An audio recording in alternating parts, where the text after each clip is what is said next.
All right. All right. We are in First Thessalonians 5. We had just gotten started as our class ended last time, I think. Let's start off with a sermon called Six Seasons of Life. Six Seasons of Life. This passage mentions the times and the seasons. 1 Thessalonians 5:1. So let's talk about the seasons. There are 6 seasons of life. There's dry season. There are dry seasons. 1 John 1:9, Romans 8:28. There are seasons of waiting. Psalm 37:7, Psalm 5:3 that require patience. There are seasons of grinding when we are having to do hard things. That's Psalm 95:4, John 9:4, time of work. There are seasons of testing that we have to pass. Galatians 6:9, James 1:5, 2 Corinthians 4:17 through 19. You also could put down there 1 Corinthians 3:12 to 15. We have to prove that we're gold, silver, precious stone, and not wood, hay, and stubble. There are seasons of warfare, when we have to put on the armor and we have to go to battle with the gospel, Ephesians 6:12 through 16. And then there are happy seasons, James 5:13. Joyous seasons with grandchildren, joyous seasons with children when they're young and we are enjoying that stage of life. It's so busy, but so we look back on it and think about what a joy it was. And there are seasons of conversions and church growth when things are going so well and you're just so thankful to be a servant of God. And so those are happy seasons, 6 seasons of life. Now let's look at a second sermon called A Sermon on Need. We all have needs. You see in verse 1, you have no need that I write unto you. This particular thing, Paul said, you already know that the Lord's coming back.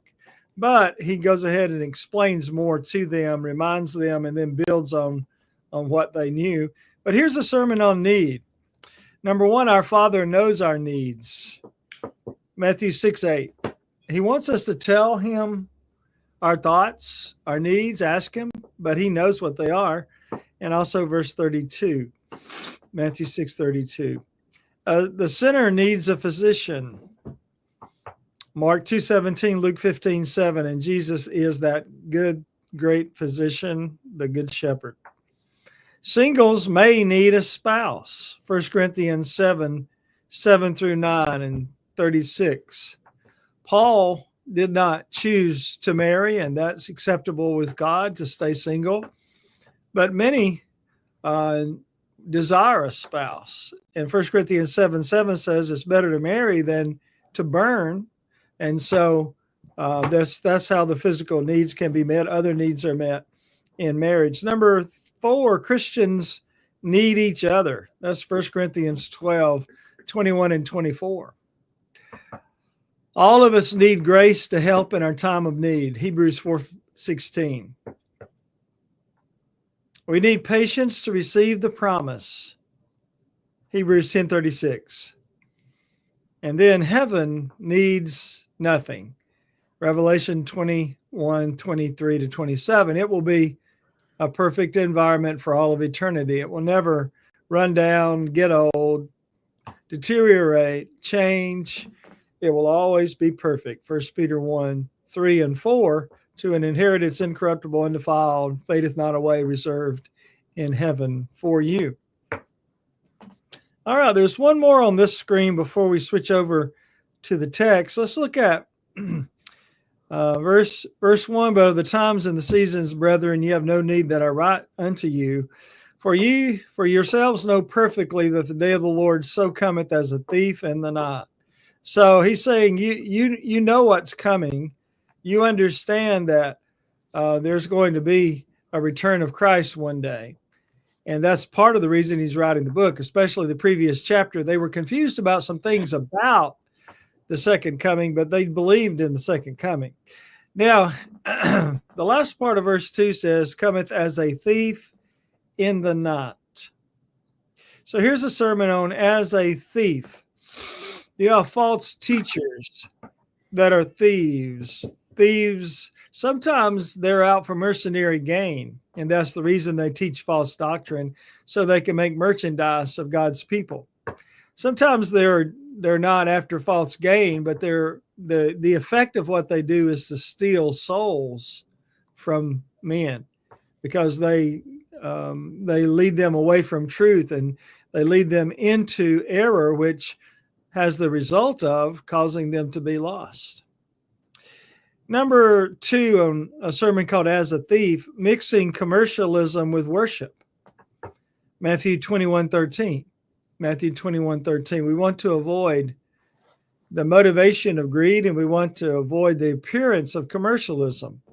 We want God's church to be a spiritual institution, not a physical one. And then number 3, right here, as a thief, the second coming of Christ will be as a thief in the night. 1 Thessalonians 5:2 and 4. And of course, what that means is there will be no signs of his coming. A thief doesn't send you a note ahead of time and say, I'm going to be working your street this week. I'm going to break in your home probably Thursday night if I get to it. No, that's not how thieves work. They try to find a time when you're away from home. They try to find a time when they will not be discovered. They do not telegraph when they're going to do their work. And so it is with the coming of Christ, second coming of Christ. It's not going to be like the first coming, when there were, from Daniel 9, some things historically that people could tell that it was time. John 4 shows that people were in expectation of the Messiah, but that's not going to be the case. At the second coming, there are no signs of his return. He will come as a thief in the night.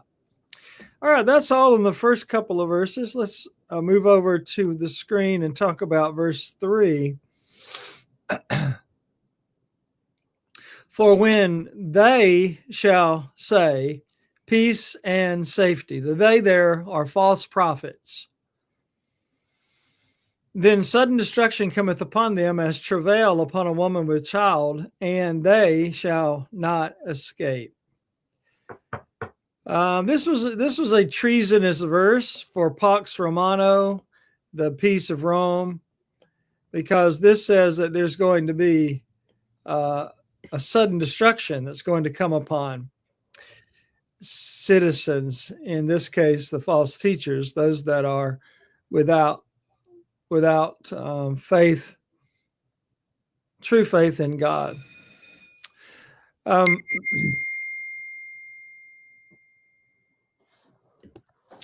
put Ezekiel 13:10 down beside the phrase peace and safety, because they were preaching positively when negative preaching was what was needed.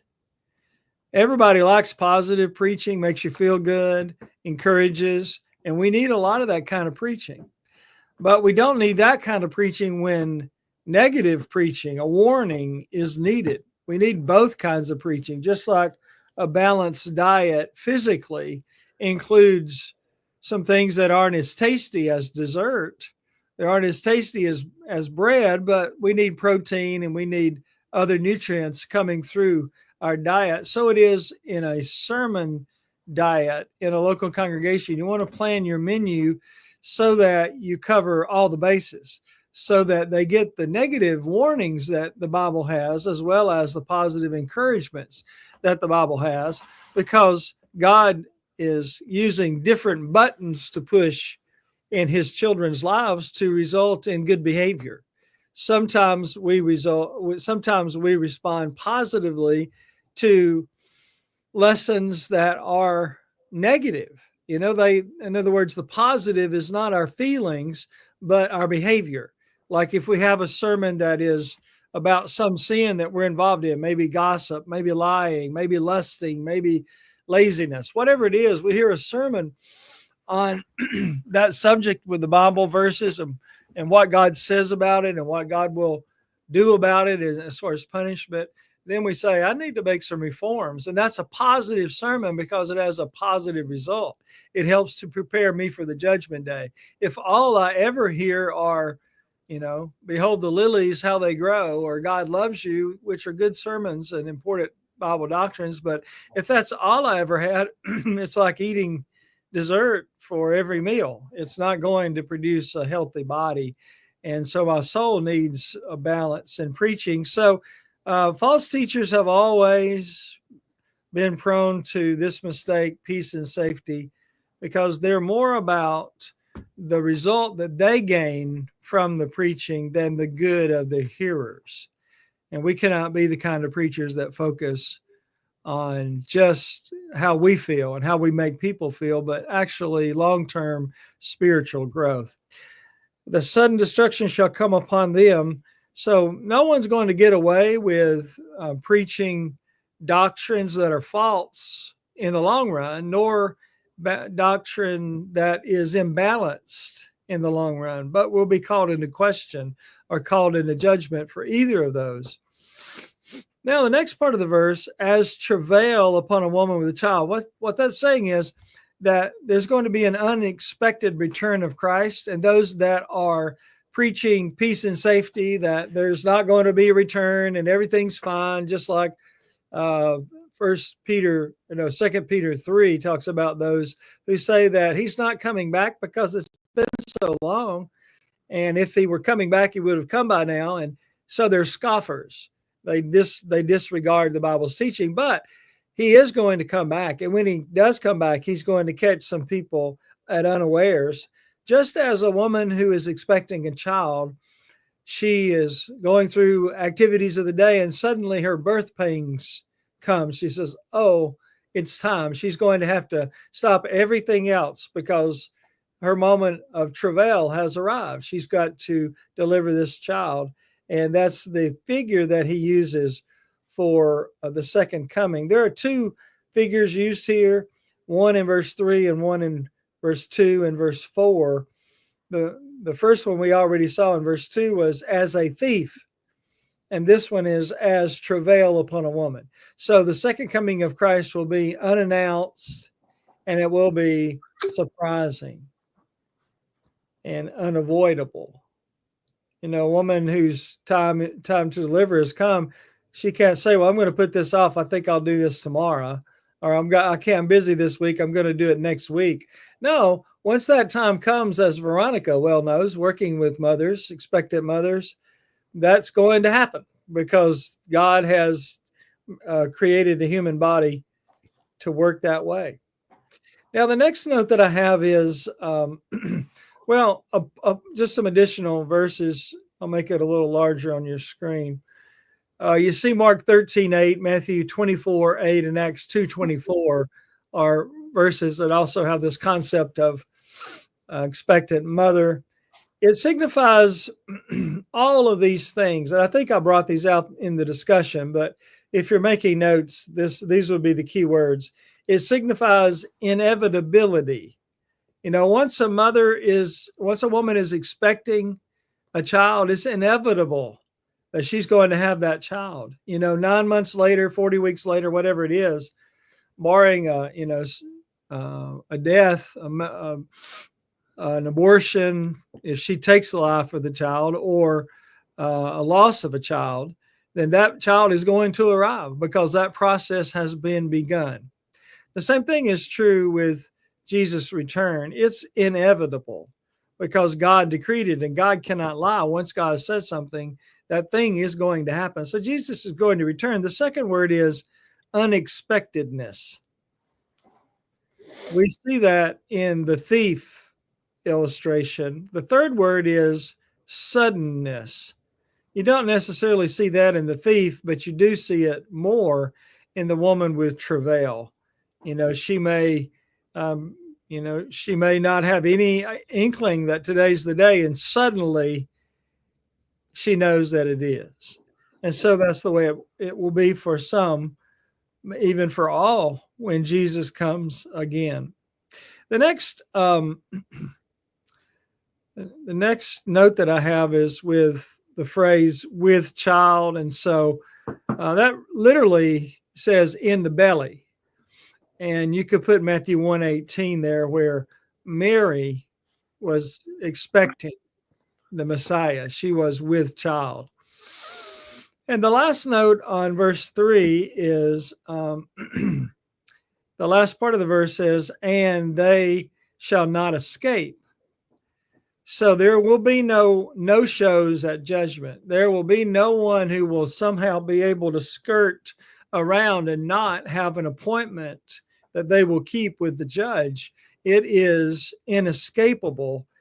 They shall in no wise, 1 Thessalonians 4:15, we covered recently, they shall not escape. So anyone who's putting some hope in the fact that they will somehow, some way not face God in judgment are in for a disappointment, because you can deny that there is a God. You can deny that there is a judgment, that there is a heaven, that there is a hell, that there is a soul, that the word of God is indeed the word of God, that Jesus is the Son of God. You can deny all those realities, but it will not change it, because they are realities, and God is the one in control and not man. God is the one who is orchestrating, and man does not have that power. So every person will go to the judgment. Hebrews 9:27, everyone will face the deeds done in his body, whether good or bad. 2 Corinthians 5:10, for the Lord has appointed a day in the which he will judge the world by that one he has ordained in righteousness. Acts 17:31. So all those verses tie together with that. Now, you see the connection between they in verse 3 and ye and we in verse 3, 4, 5. So you have three different groups being talked about. First, you have the false prophets. And then in verse 5, you have the brethren that he's writing to, the Thessalonian church. And then you have the general we for all Christians. We are not of the night nor of darkness. This would be true of all, but he's talking to them specifically. But ye, brethren, are not in darkness. Darkness there represents ignorance, like someone who doesn't know, they're walking around like they're in the dark. They're not informed. They may bump into something. If you're literally walking around, you may stub your toe on a rock if you're outside, or bruise your shin on a couch or a chair if you're inside, because you can't see. You don't know. So the equivalent of that, in the metaphorical equivalent of that, is to be unaware of realities that you're going to bump up against. There are those who deny that there's a God, there's a judgment, Jesus will return. They're walking around in ignorance, not ignorance because there's not knowledge available. Like we're dealing with ignorance with some diseases. We wish we had a cure for cancer. Well, we don't have that yet. It's not an ignorance born. It is an ignorance born of a lack of knowledge, and hopefully that will be discovered.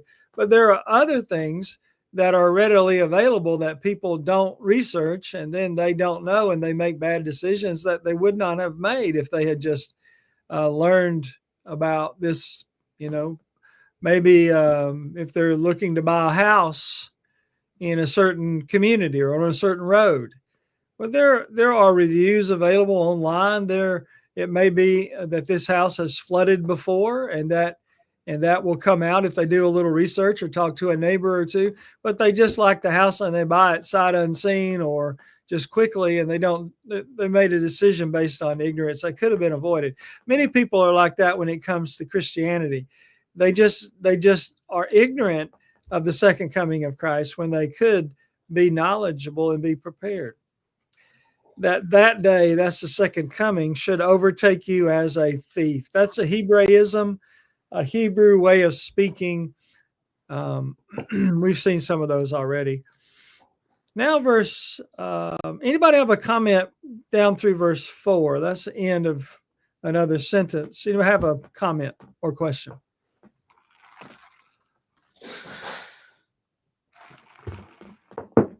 We don't have Big Mike here. He's always ready with a big comment. So we're making fast progress today. Although those are usually good times of discussion too. I don't mind that. I think we're doing okay on where we're supposed to be at this point in our class as far as the calendar. So, but let me switch over to our other screen and see what we need to mark. So on the highlight screen, I think I gave you this the other day, but just to catch us up where we are, you have brethren and keyword in verse 1. Your key verse of the chapter is verse 2. Every phrase that has to do with knowledge, we've been underlining because that's an emphasis. So you have the word know again. Also the keyword Lord in verse 2. Now in verse 3, we're highlighting these concepts of peace, love, hope, grace that run through the epistle. So you have peace in verse 3, love and hope in verse 8, and grace in verse 28, and then love again in 13, peace again in 23.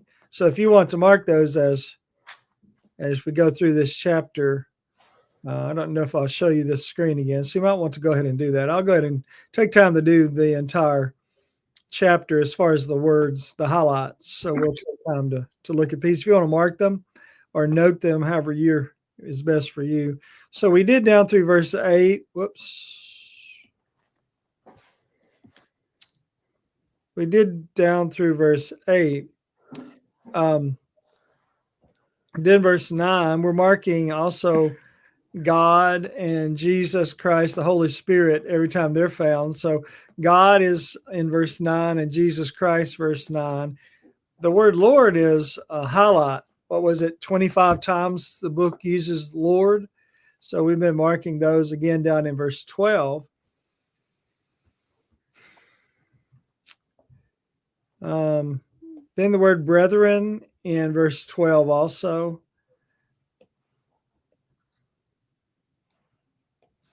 And the word comfort we've marked several times.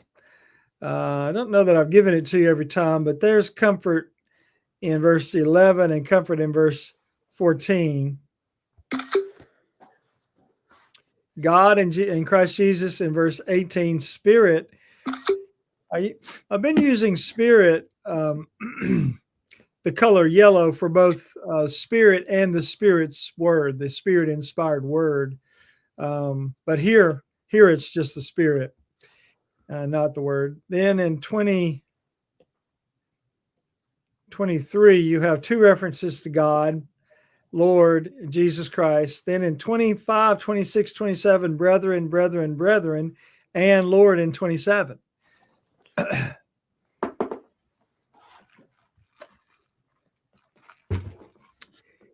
And then the last verse, the grace of our Lord Jesus Christ be with you. Amen. So Lord, Jesus Christ, and grace are keywords there.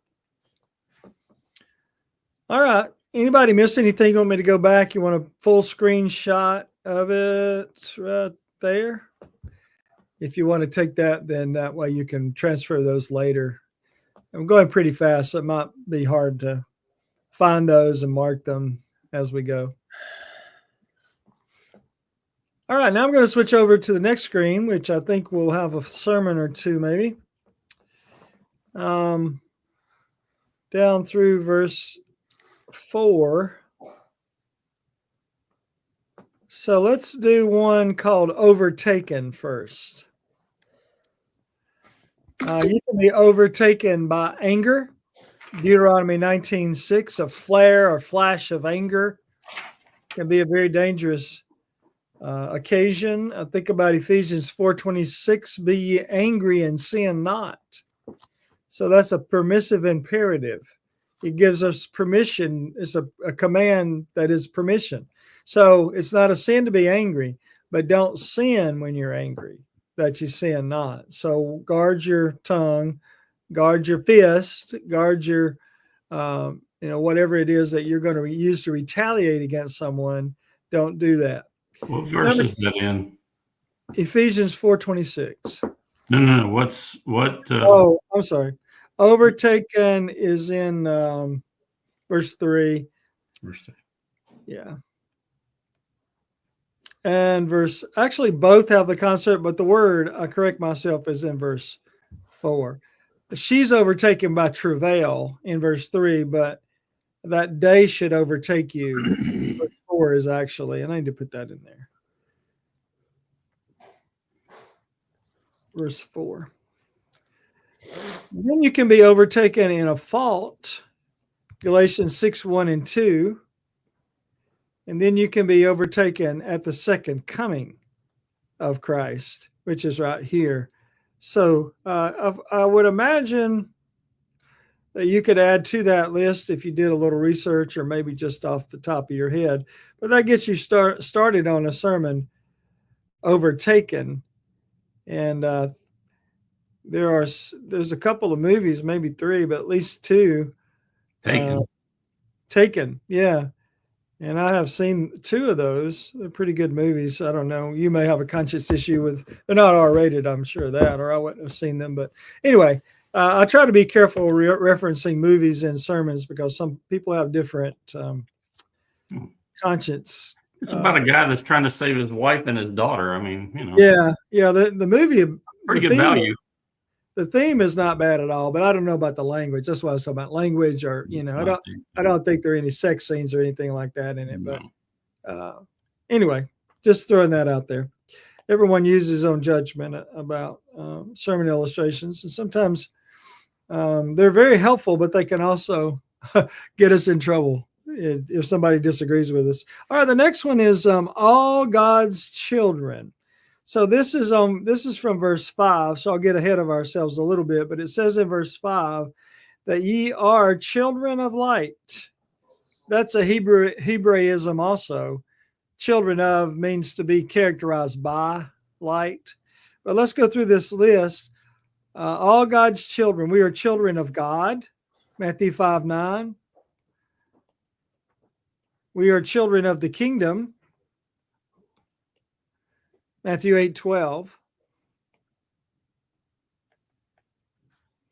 We are children of the highest. Luke 6:35. We are children of light. Luke 16:8. John 12:36. We are children of the resurrection.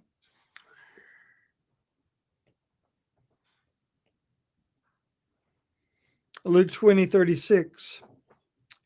We are children of promise. Galatians 4:28. And we are children of Israel in a spiritual sense. Revelation 7:4. Revelation 7:4. And you can also put down there Romans 2:28. We are the new Israel of God. You can also put down there Galatians 6. Hold on, I'll tell you. It's in Galatians 6.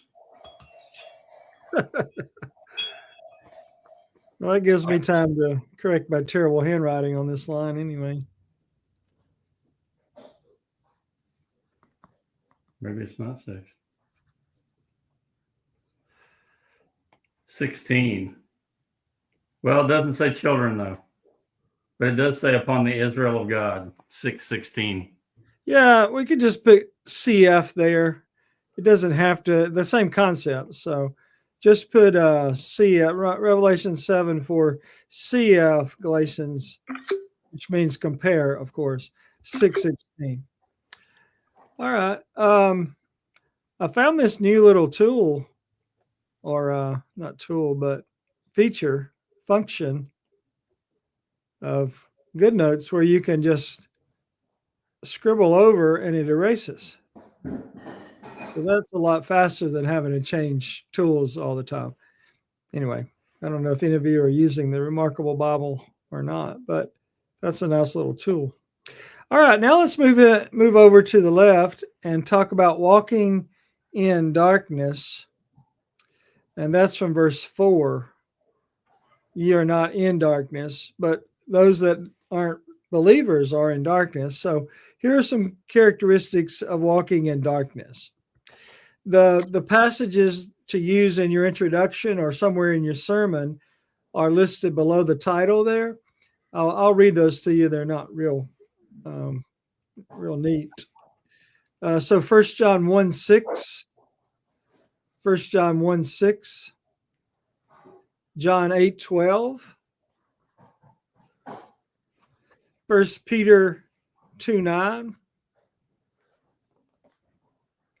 Colossians 1:13. And then walking in darkness, these are the words that are associated with that. Wicked, Proverbs 4:18, and Proverbs 2:13.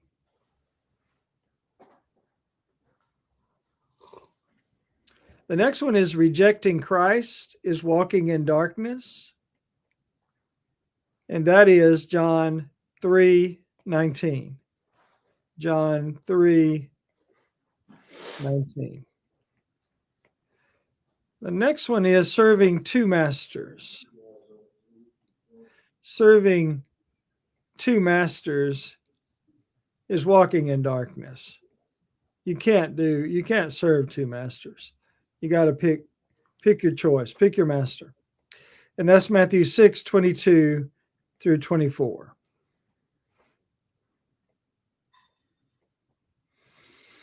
Walking in darkness, Galilee from an Old Testament prophecy, and you would have to do some explaining on that one, of course, but you can go back and find that reference and the context of it in Isaiah 9:1 and 2. And then in the New Testament, one that you'd probably want to spend a good bit of time on is the unfruitful works of darkness.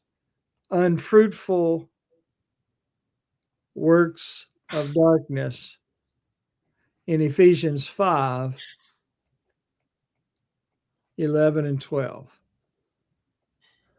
There's a lot of application, of course, in our world to the unfruitful works of darkness. They don't accomplish anything good, but they do condemn or poison the soul. So we want to avoid the unfruitful works of darkness, but rather reprove them. And our culture doesn't approve of our reproving, but that doesn't change our responsibility to reprove. So we have to go against the grain and say homosexuality is wrong. It's not an alternate lifestyle. It is a perversion, as Romans 1 teaches, for instance. And that's just one sin that we should reprove. We should reprove all sin. But that's an example of where we're going to go against the grain in our culture to not be tolerant, as the world says we should be tolerant. Now, the next one and the last one here is drunkenness. Drunkenness is walking in darkness. And you can see why that is literally true. Once a person is inebriated, they're ignorant, they act ignorant, they don't remember what goes on. They are they're vulnerable to being robbed or raped or any number of things being done to them when they're passed out or when they're no longer at themselves. So you can see why that would be an unfruitful work of darkness. All right, I'm going to move off this screen now and talk about verse 5 with you. Trying to make that a little more legible. If you want to get a picture of that, since it's a little more legible, I still haven't got it all the way corrected, but that's a good bit better than it was when we started. So you'll be able to read that a little better. That's my main task as I go through Thessalonians this second class, is to update my notes where they're more legible. And I'm adding to them as well, but I'm trying to help the next class to be able to just not spend as much time squinting at the screen as just making the notes. All right, now we go back to the commentary screen. I think I'll write that up here too.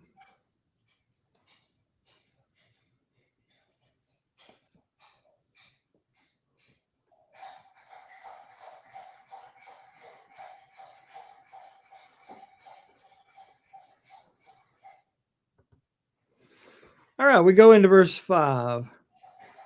Ye are children of light and the children of the day. We are not of the night nor of darkness. So again, Hebraism here, children of light, children of the day. Mentioned earlier that Hebraism is an expression that may of thee, like children of thee, indicates to be characterized by whatever follows. So in the case of children of light, then these people are characterized, these Christians are characterized by enlightened living. And children of the day is just a Hebrew parallelism where you say the same thing in two different ways for emphasis or for clarity. Children of the day is similar to the phrase sons of the day that we find in scripture. And then some passages that you may want to write down to use as commentary or as parallel verses, or if you're preaching, for support verses that bring the same concept to mind in other places. That's Luke 16:8, Ephesians 5:8 and 9, and Colossians 1:12. All have to do with light. Of course, light is one of John's favorite words. So the whole book of First John, which we will some of us will study that, I think, this summer in class. I think that's one of our studies in June. But anyway, the book of First, Second John, Third John, but especially First John, deals with God as light. Now, the next, and from your Psalms class, we know that is a synthetic parallelism. You get bonus points for remembering that. Yeah, that's good. Synthetic parallelism. What is it when it's contrasting? Antithetical, right? Antithetical parallelism. You don't see as much of that in the New Testament, of course, as you do in the book of Psalms, because that's a poetic book. So you expect it more, but you do see it. You see the antithetical in Proverbs a lot too. Yes. Where they contrast two things a lot. Good contrast there to say this is right, this isn't right, back and forth. All right, I put some more scriptures on the screen there if you want to write those down. They also have to do with light. I mentioned 1 John 1:7. And they have to do with example too. Matthew 5:14-16. Our light shines to others. John 3:21, John 8:12, Jesus says, I am the light of the world. Acts 26:18, light shines in darkness. And I think that's that verse. And then 1 Peter 2:9, 1 Peter 2:9. And then by contrast, antithetical, there you go, Mike, is darkness is John 3:19 and 20 on the next line, John 3:19 and 20.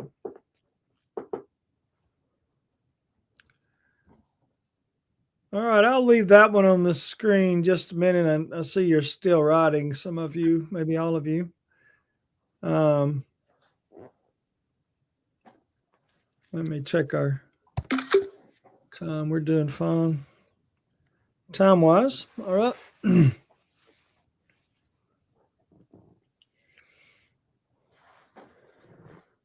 Now verse 6. Therefore, that's a hinge word of conclusion. And it carries the meaning or the thought of so then. And you see that written above. Therefore, so then, because of what we just said, this is the conclusion, or this is what follows that. And you could put that 2 Thessalonians 2:15 as a parallel verse to that. Of course, we'll get to that soon. And we may have a cross-reference back to this verse when we get there. You see the quotation marks around the phrase, let us not sleep, and those designate a sermon title. I think that would be a good wake-up call. Some Christians in the pews need a wake-up call because they're asleep spiritually. They're not paying attention to the sermons, literally, in some cases, but they're also not paying attention to their souls and the dangers around them. And they're not paying attention to the need to build up the kingdom, to be teaching the gospel to their children.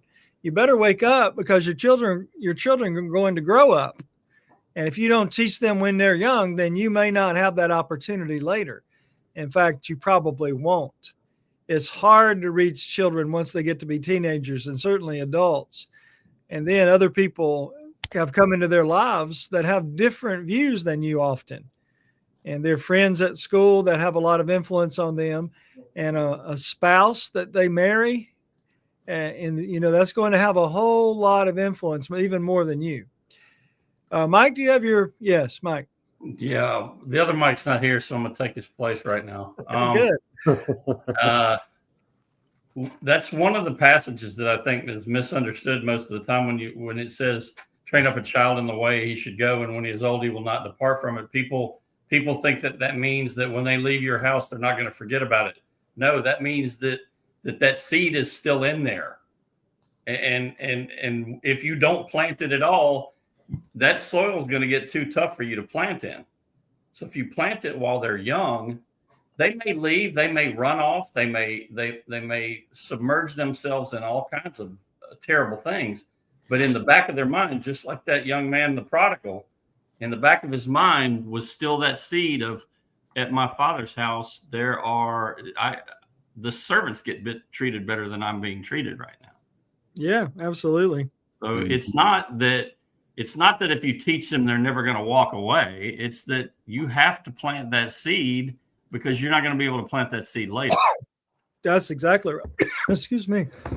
I think we've got time, so I pulled it up on the screen. I preached on this recently. I was asked to do a lesson on rearing godly children in a lectureship a month or two ago. So if I've shown you this before, I'm teaching like 4 different classes right now, so sometimes I forget who I've covered what with. So anytime if I teach you something, you say, you already gave us that, just tell me. I would much rather you tell me and move on than waste your time. But I'll go over this really quickly. I think Mike has made some excellent points here.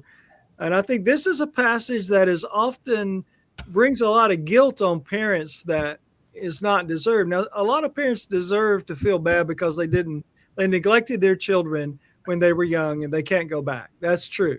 But some parents who did a good job and really tried, there are other influences that come into their lives, and they're free moral agents. I mean, they can choose whether, if you carry that doctrine out or that view out that says, if I do a good job with my children, they won't fall away. Well, that means that they're not free moral agents, and they are, so they can fall away, and it's not contingent on me. But the reality is, if I do a good job, they're much more likely to go to heaven than if I don't. But let me go through this. Nathan, I'll come back to you. Let me go through just the small text, the writing around the verses, and then I've got a lot of material around it that I don't know. I won't give all of it to you, but there's a couple of things I think would be good. Train up a child when he is in the way he should go. Train up means to develop a thirst, to point an arrow. The word child here can be used from a newborn baby all the way to someone who's old enough to get married. It's a very general word. Can you expand it? I'm sorry, I can't. Yeah. I'm sorry. Thank you. Is that large enough? Yes, thank you. All right. I want to talk about that word in the way. You see it on the very side of your screen. It's the word derek, D-E-R-E-C-K. It's the same word that's used in Proverbs 30, 18, and 19 for the way of a snake on a rock, the way of an eagle in the air, the way of a ship in the sea, and the way of a young man with a maiden. So it just means that God created them, like each one of those is an illustration, a snake on a rock. God created a snake to move like a snake does. An eagle in the air. God created that eagle with the capacity, the ability to float on those air pockets, the thermal energy that's in the air. a ship in the sea. It's made to be able to go up and down, and to withstand those waves. A man with a maid, he's at his very best. He's trying to impress her. There's a way. There's just a natural thing when he's attracted to her to treat her a certain way, to be to act. And, you can tell if a guy has a crush on a girl, right? You can just tell. That's the way God made boys, and same thing with girls. So that's what Derek here means. I'm going to put more on the screen above so you can see. Well, let me start with this, and then I'll go up. I can't get all that. So here's what I just went over with you, Derek, and other passages. Now, the way he should go means a child is bent a certain way, and that's the idea of a tree is leaning a certain way, right? So it's going to grow in that direction because that's the way it's leaning.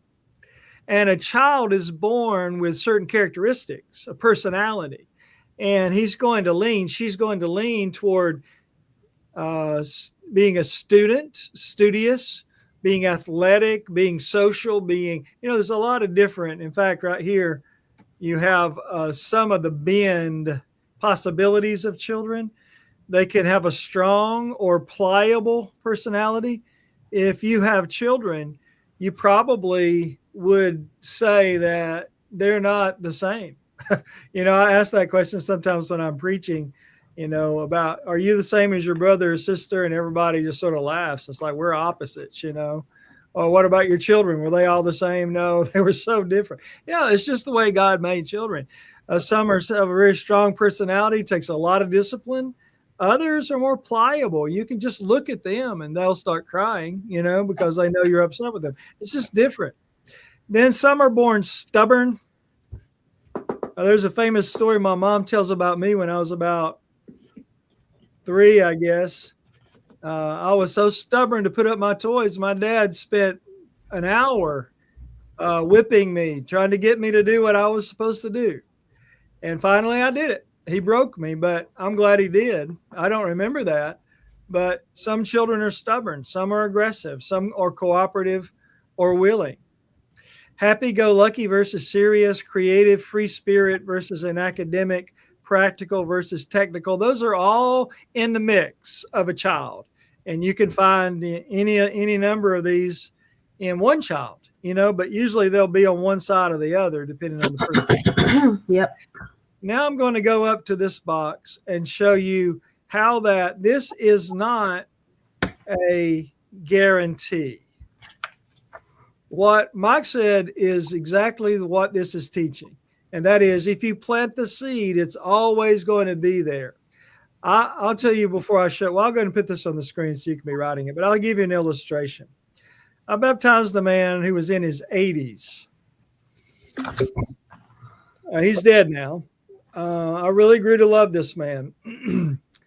He grew up in the church, and he lied about his age when he was 16 years old and went into World War II and was in the Navy. He did very well. He moved up. He had a very interesting life. He met the Pope on one occasion as a Navy representative in a group, not by himself, but a small group. Anyway, he did really well. He came out, started a business. He made a lot of money, lived in a nice house. He was never baptized when he was home. His parents had taught him the truth. And when he was in his 80s, he started getting house to house, heart to heart in the mail. And he was reading it. He showed me after, this was after I baptized him. I went over and sat in his house and mostly just listened because he was a big talker. But anyway, he showed me a notebook where he had saved. It was a big, thick notebook, probably a 3-inch binder that had all those house-to-house copies that had been sent to his house through the years. And he had read them all. And he had gotten on the website. He was pretty techie to be. His son works for AT&T, I think, is really high up and very. He had the best setup in his house. The father did of anybody. He had the huge TV or a huge screen with anyway. And so he would watch services and he would get on our website. Anyway, so one Sunday he called the church building. One of the elders was there. And he knew him. They knew each other vaguely because the two families had known each other. Anyway, so they talked about an hour, and the elder called me before I preached that morning. He said, "We're going to have a baptism today." And I was like, "Yes." And this man came forward. He was baptized. And he remained faithful and was a part of the church. He didn't drive well. He came Sunday mornings mostly. His wife was not a member, and we never were able to convert her. She may have been by now, but I don't know. Since he died, she lost a lot of connection to the church. But anyway, here's a man who told the elder, he said, "I've been thinking about this, that I need to be baptized before I die. My parents taught me that." It had been in his head for 80 years, and then it came at the end. God had spared his life. I think he was about 85. God spared his life, and he lived to be less than 90, I think, So it wasn't immediate, but it wasn't that long before he was. I think I preached his funeral later, too. I think that was before I left Jacksonville.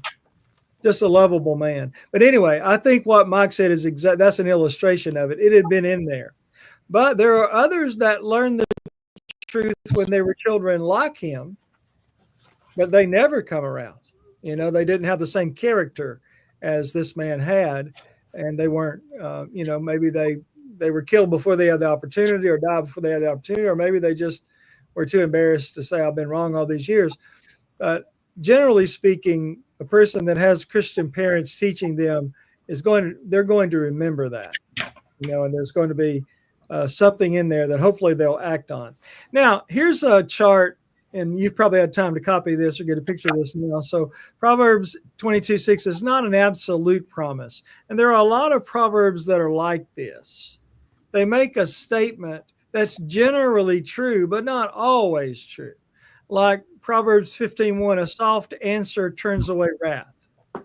Well, that's generally true. If you don't escalate your tone of voice and you can de-escalate a situation, but is that always true? No, it's not always true. Some people are you're not going to appease them just by not, yelling at them. And I'm not going to read these others to you, but they're the same kind of truth that you see that verse has, where there's a general statement that has some exceptions to it.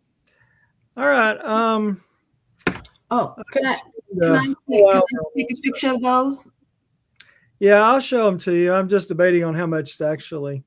You might want this. I don't know. This is a pretty in-depth look at children and child rearing, and I don't know how much of this. I don't know if you can send it to me, but at least put it on the screen for you. I would enjoy teaching this, so it may be. I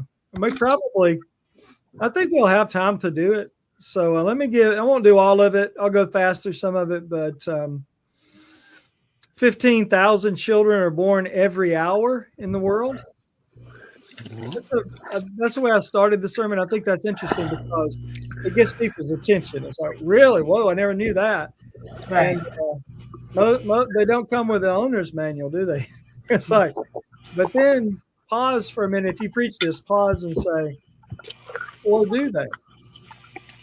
Because the same one that is the father of that child's spirit, wrote a book that has a lot about child rearing in it, and that's one passage we're looking at. So that's Psalm 127. Children referred to in the Bible 1,700 times. So this is definitely a Bible subject. Mm-hmm. So here was the outline that I preached that day. 3 understandings about children, which is here. 4 tools that parents have, and that's from Deuteronomy 6. I might have given you that one already. And then 6 rules for discipline. Can you scroll up now? Yeah, thank you. Okay. So this is about personality. 3 things to understand about God's gift.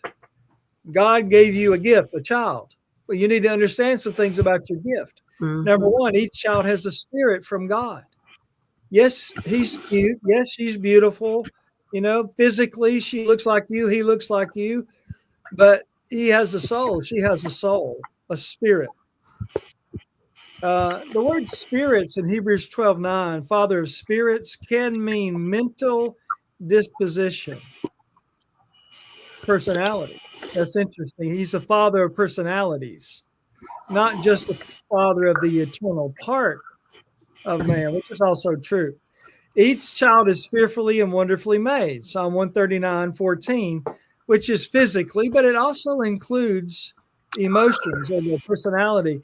Curiously wrought means skillfully made, but wonderfully made includes the development of personality. And you can see James Dobson, it's not a New Testament Christian, but Focus on the Family is an institution that he started. It has a lot of good information in it. He's not right on plan of salvation, but he has a lot of good information about family issues. Humans pass through 3 stages, and they're biologically they change, which does change the way they react to their environments. So children, biological, they are born with certain personalities, traits. 40% fall into the easy child category. 15% in the slow to warm up category. I meet these children a lot in gospel meetings. They hide behind their mother's knee or legs, you know. They'll peek out a little bit behind their mother, and she'll say, "Oh, he's shy." Yeah, well, that's not bad. That's just the way God made that child. Others come running up to you and hug you, and you haven't even met them yet, you know. And they'll jump in your arms, and you can walk around and you can take them outside and show them the whatever, you know, the clouds or the cars going by. They're totally easy child. Then there's 10% difficult child. Anybody ever have a difficult child? Yeah, my daughter was a difficult child. You know my grandson is a difficult child. Yep, you know it if you have one. When you see one, you know it. I love that boy to death, but he is a terror. He's a problem. I understand. Well, sometimes that's a lack of discipline that lets them get that way. Sometimes it has nothing to do with discipline. It's just that's the way they're made. You know, they just came out of the womb fighting and, you know, wanting it their own way. So, of course, that doesn't. I hate to interrupt, but the interesting thing about that one is that if you reach that one, it lasts forever. That's true. Right. If you reach that hard child, it never goes away from them. That's right. Yeah. If you've got a hard child, you've got a treasure, because that child can do something in the life, but not if you don't handle their young years right. That's you know, but if you can get them broken like a stallion, strong animal, but you can break that stallion, then you've got something. You know, you've got a horse that the general will ride. You know, and I have said that before about Christians. People talk about he's just too rough. He's just too rough. But look at Paul. Look at Paul. That's exactly right. That's exactly right. And God says, you know, if I can break that one, what will he do for my kingdom? A chosen vessel. And you think about the people you study the Bible with, and you say, man, this is a hard study. He's asking so many questions, or I just can't seem to convince him. He's fighting this tooth and toenail. Yeah. Well, that's probably the same personality. But once you convert a person that's hard to convert, they stay converted. And other people that are easy to convert, sometimes they're easy to leave. That's right? True. Mm-hmm. So be patient, be understanding, work hard, do your homework, pray a lot. And if you can convert that hard to convert person, then the church may have an elder in coming years. He may preach the gospel. He may lead his whole family to Christ, you know, so it's worth the effort with a child, also with a sinner in this category. I was going to say this doesn't add up to 100%, obviously. So there are other personality types, and you can research those, but those are the big ones. Then during the teen years, there are hormonal changes. You know, the body just receives all these new hormones, and that sweet, sweet, sweet girl turns into an absolute terror to be around some days, right? What happened? Why is she so surly? Why is he acting like that? that boy, I tell you, he's driving me crazy. Yeah, they're dealing with new hormones in their bodies that they're learning to process, they're learning to live with. So that's a change. And then women pass through menopausal physical changes, usually in their 40s or 50s. It's usually about a 3-year period there when those changes are taking place. I don't know a lot about that. Some of you would know that, but I think I did a little research enough to know that what I said is Yeah, I got all right. The third, right now. yeah, it can be a hard time. It can be a real hard time. So we should be patient with ourselves if that's the case with women, but also husbands be patient, and friends and churches. You have to be a little patient during that time. And then the third one, each child has his way. So you've got a spirit formed by God, fearfully, wonderfully made, and then each child has his way or his personality. And that's that information I gave you over here on Derek. So let me give you this one. Maybe we'll take a break. What time is it? Yeah, I can give you at least one more. 3 variables on how children turn out. One is genetics, and you can't do a whole lot about that one. That's personality. They're going to be this no matter how much you train them. I mean, you can mold it, you can shape it, but there's still going to be a strong personality. There's still going to be serious instead of happy-go-lucky. You're just not going to change them at the core, but you have to learn how to use that into a framework. So train up a child in the way he should go. What this is saying is you study your child and figure out the way he should go. How did God make this child?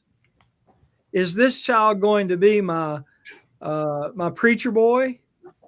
Is this child going to be? He's never going. That's not who he is. He's not studious, or he's not upfront, or he.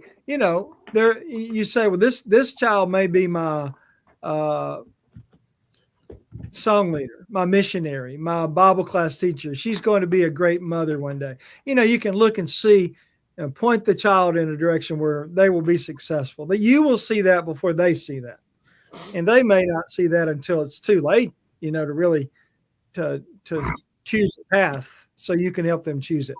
Anyway, let me give you genetics, and there are your verses for that. Most of those are in that box. Then education. That's Proverbs 22:6, Deuteronomy 6:4-9. Educate the child. There is over a little bit. Excuse me. I'm sorry. Just move it. Well, I guess to your. What would you like? You want that? No. Move it. I guess I'm saying move it to the left, so that may be your right. I'm not sure. The screen. That way. Yeah. Thank you. Because I don't. Yeah. There we go. Okay, I see what you're asking. So you already got that one. I'll give you these two. Yeah. Thanks. That's got all of it. Okay, so education, that's where parents come in. That's our big responsibility. And then environment, that is also parents to some degree. 1 Corinthians 15:33, evil communications or companionships corrupt good morals or manners. So you don't want to put your children in a bad environment. Now, they have to be in some bad environments temporarily. But what about when Lot moved his family to Sodom? Was that a good idea? Bad plan. The environment was bad for child rearing. Right. If I had small children or children at all at home, I would think hard about moving to certain urban environments, for instance, like San Francisco, or really a lot of urban places are hard to rear children. You can be successful and there are good children, but you got to pay a special attention to it, especially if they're going to public school and the friends that they make there, that's going to have an impact on them. So think about environment. Environment matters. Also positively think about environments you want to put them in. You want to send them to Christian camp in the summer, vacation Bible schools all over the county that are, taught by our brethren. PTP, just all kinds of things that you can send them to, put them in that will help them to make Christian friends, and it will help them to learn, to put together reinforce the things you're teaching them at home. So those are the three variables. Yeah. Go ahead, Mike. My dad, one of the things that when I was younger, I was a little bit of a rebellious kid, but one thing that we understood was as long as you're under my roof. That's right. And I was forced to take the Ron Willingham leadership training course. I didn't have any choice in that matter. But honestly, when I look back at it and the things that I'm able to do now, even though I decided to preach late in life, there are things that are in there from that course in preparation. How old were you? And I was 16. Wow. Yeah. Your dad put you in an environment that helped you. Yeah. And that also was education too. So it's a combination of both. Probably more education. Go ahead if you had something else. Yeah, I've got something else, and it's the way my brain works. When you started talking about the train up and all of that and what that meant and to mold and to shape, my brain went immediately to the Karate Kid, the very first one, when he's teaching him how to make the baby trees, as he called them, bonsai. And he's telling him, he's like, I don't understand. He says, in mind, see picture. And then he takes his head and he goes, make picture. And that's exactly what we do with a child. In our mind, we seem to see a picture of what they become based on what we know about them. Now we just make the picture. That's it. You got to have a clear vision of where you want them to go. Yeah. Veronica. I like what Mike was saying about his father made him go. I remember Armand wanted to go to the men's retreat with his dad, but his dad was in Afghanistan for work. So I said, no, I wanted him to go to a preaching school. And so I said, well, I'll call your dad and we'll see, but I want you to go to the preaching school camp. I think it was at Bear Valley at the time.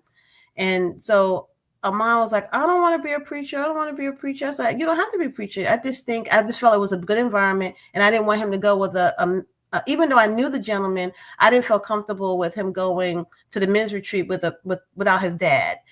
So his dad said, no, we called him in Afghanistan. His dad said, you're going to go to the preaching camp at Bear Valley. We know the people. We had called Neil Pollard to make sure, we watched, and we knew some other people there. And then Amon didn't know it, but I followed him, like a couple of days later to make sure everything was good. I went to Bear Valley. And, when he came from that camp, from that week, he made sure every year he was going to that camp. I think he was about 14 or so. And we sent him to all of the different preaching camps, throughout the summers and stuff. And he wanted to go. He loved it. And I said, you're probably going to have a great time. And he said to me, Mom, it was really good to see, where there were, people who enjoyed being in the Lord. And that's what I wanted him to see, that these are other boys and, teenagers, even though he was a young teenager, that wanted to be there. And they had fun together, and he made good friends. And, and of course, now he's a preacher, but, it was just interesting how he, Herman, it was Herman's deciding point, said, oh, no, you're going to go to the preaching camp, but I like this because I have, I teach the 2 and 3 year olds, and, I have the children who are learning so much, from homeschooling, they have learned, they're sponges. And so I always, I remember when we were reading through the Bible, when the kids were young, Hosea 4:6, which said, my people are destroyed for lack of knowledge. And then as you keep reading at the last part of the sentences, thou hast forgotten the law of thy God. I will also forget thy children. And I kept saying when we were reading through that, I said, oh, I don't want God to forget my children. I don't want God to forget my children. I know what Deuteronomy 6 said. And, in the morning and, when they go to sleep and during the course of the day. So I said, well, it's our responsibility to do that. And so that was so important. And I like this because when I'm trying to explain to the young moms that, children can learn these things, some basic things. It doesn't have to be just a coloring page and, snacks, but they can learn. You start them now and they'll love learning it. And I Yeah. have so many, moms, these young, I think, that all of those, the young moms that I've had, we've had like now we're up to 10 births, in our congregation within 2 years. And so, Wow. a lot of them are going to be coming in my class. So I want to use this to help the parents understand that this is not a class. This class is going to be teaching them. This is just not let's have them play. And no, but they're going to start learning Bible, but you have to help me. But I like this because it's going to help me to help them to understand why, the direction we're starting them in. You don't have to wait until they're like 12, 13. You start. Just don't wait. You just can't. Get started as soon as you can, because you only have a small window. Really, it seems big window when you're at the beginning of it. Right. You look back, you say it's a small window I had. Right. So. This is great, and I already thought of it. I said I'm going to have a little pre class for the parents before they come. Absolutely.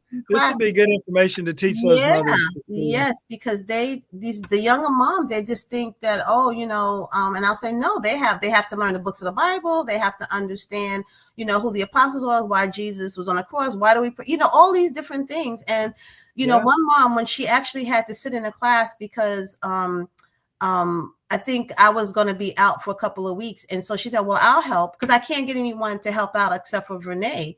And so she came and she sat in there and she started crying because she said, I did not realize that you did all of this. I said, yeah, you pour it into them. You have to pour it into them because they can learn it. But as they learn it, they will grow to appreciate it. But you have to help me. That's why I always give you homework, that this is the memory work or this is the work that they need to do. And she understood, better. And so, but this, I think, will help as a precursor to those who are coming in my class to get them to understand that. You'll use it. Yeah, absolutely. Yeah. So thank you. You're welcome. Let me show you this asterisk here. Of these three, you can't do a lot about this one. They are who they are. This one is important, but the most important one is education. Training is the key component in how children turn out. And there are your verses to show that. So emphasize training.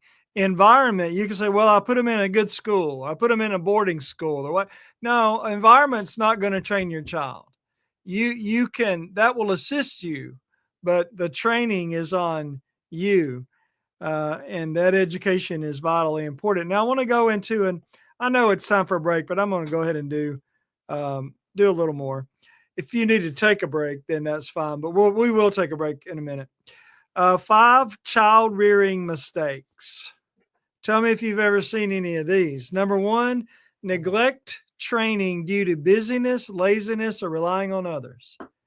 That's a huge mistake. That's the biggest one that's going on in our society right now, is parents think that teacher at school is responsible for raising their child. No, that's not my responsibility. If they don't know how to behave, I'm going to send them home to you, and you're going to have to take some time off of work. That's I hate it for you, but I don't raise your the same thing is true with their spiritual training. Well, the preacher or the elders or the Bible teacher, they do all that. No, they don't. They supplement your work. They do maybe 5%. You do 95%. How many hours a week do they have with your child? Well, 4 hours out of 168. And even then, it's not really 4 hours because, the time they get to Bible class, sometimes they get there late, and then you got to get everything put up at the end of class, and then you got a discipline issue with another child. Yeah, you don't have all the teaching time that you would like in those situations. Number 2, rearing our children as we were reared by default. That's just our default. That's what we grew up with. Now, sometimes that's a good thing if you had good parents, but sometimes it's a really bad thing because you have bad parents that, they did not know what they were doing. They did not. I had a student who was converted after he graduated high school, and he and his wife were both converted, and they came to school here, and they're preaching. Really good young couple, young family. And he told me that he said, I want to be a good dad to my boys. He said, I didn't grow up in the church. My dad wasn't a good dad, and I don't know if I'm doing this right. He's doing it right. His boys are good, but the main reason he's doing it right is because he's really thinking about it and putting himself into it. So sometimes you got to break some cycles. You can't just go by what's easy or what seems right. Educate yourself on child rearing and, think about the child. Number 3, handling all children the same way.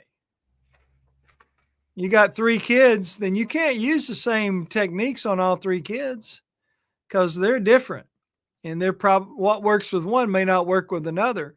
And so you have to individualize the training. Number 4, comparing children with each other. Why can't you be more like your brother? How does that make you feel? Terrible. Yeah. Well, he has a different personality. He has different talents. He may be the studious one, and he gets his homework done, and this other child may be the artsy one. He can draw. He's a musician. He's very talented, but not in books. Or he may be the athletic one and may be really good with his hands. Well, don't compare children. Just appreciate how God made that child. Number 4 or number 5, trying to relive our lives through our children. I missed my days of playing ball. And now, you could tell who those parents are on the ball field or in the stands. They just go bananas and they put all kind of pressure on their kids. It's not fair. And they argue with everybody because they're too invested in it, So we don't want to make those child rearing mistakes. Now on this 4th point, it ties together with this. Siblings are different. And I won't read those to you, but there are Bible examples of siblings, and you can tell easily that they are different. And so that tells parents today, I should not expect my children to be the same. Now, the next one is non-temperament variables. So you talk about up here how children are different and they have different temperaments. Well, this is an expansion of that. Activity level. Some children are very active, hyperactive even, and some are very lethargic.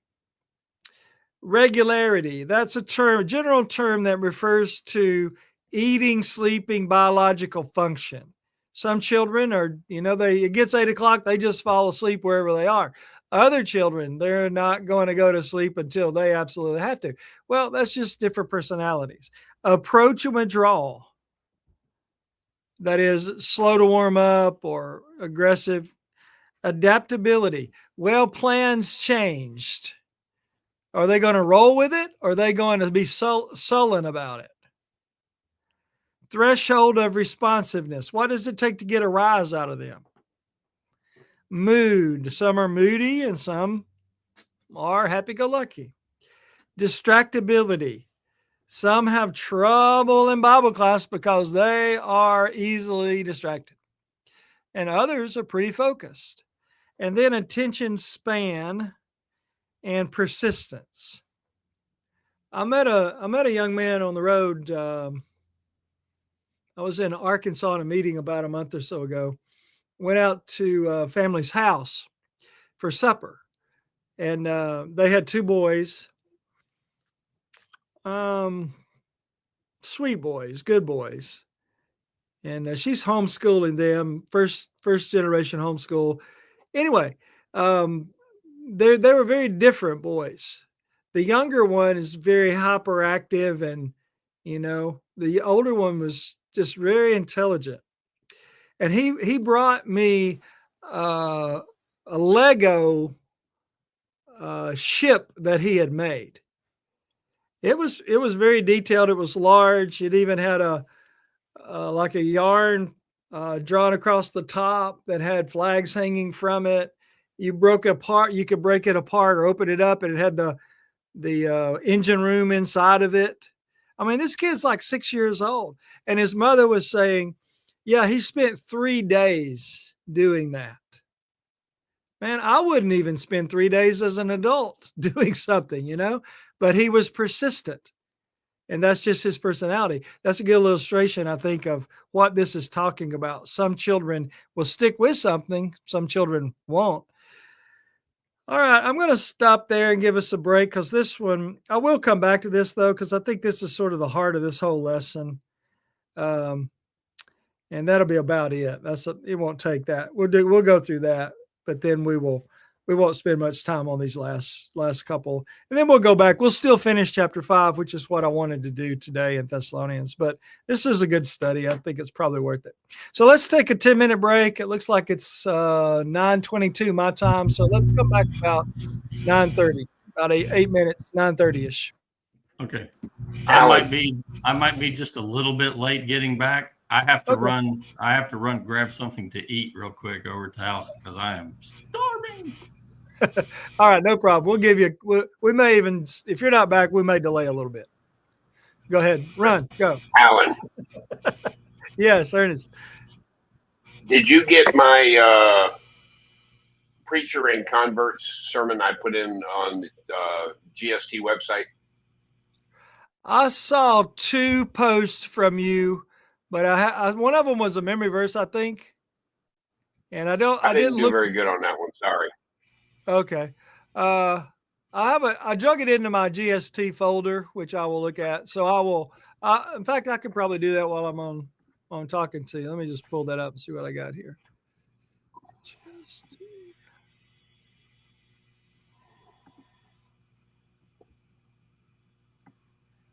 Looks like that's the memory verse one. And no, I don't have your sermon. I've got 1 Thessalonians 4:15, and I've got 1 Thessalonians 4:16. The last 2 I came in. Let me search and see if that got deleted. Sometimes I delete emails on my phone accidentally, so I will look this up real quick. Because that seems to be the easiest way for us to communicate. I just pull them in there and drop them in. Yeah, that's fine. It doesn't matter to me how you do. Let's see. Georgia School of Theology.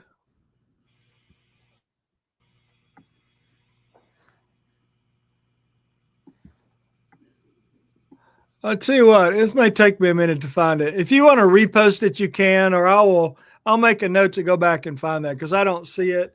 And it's probably going to take me a minute to go through those, all the emails from Georgia. Not a problem. All right. I will drop it in there and then I will go grab a cup of coffee. Okay, perfect. Thank you.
Big Mike, good to see you.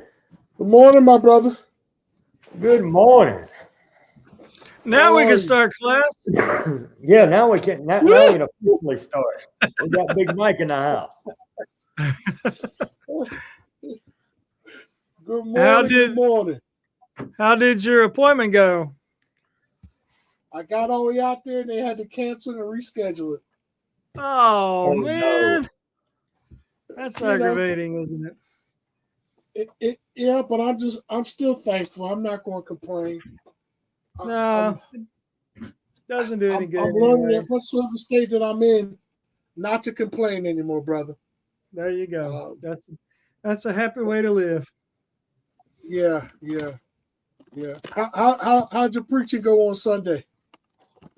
I thought it went well. I did one lesson in lectureship in Madisonville, Kentucky, and it was on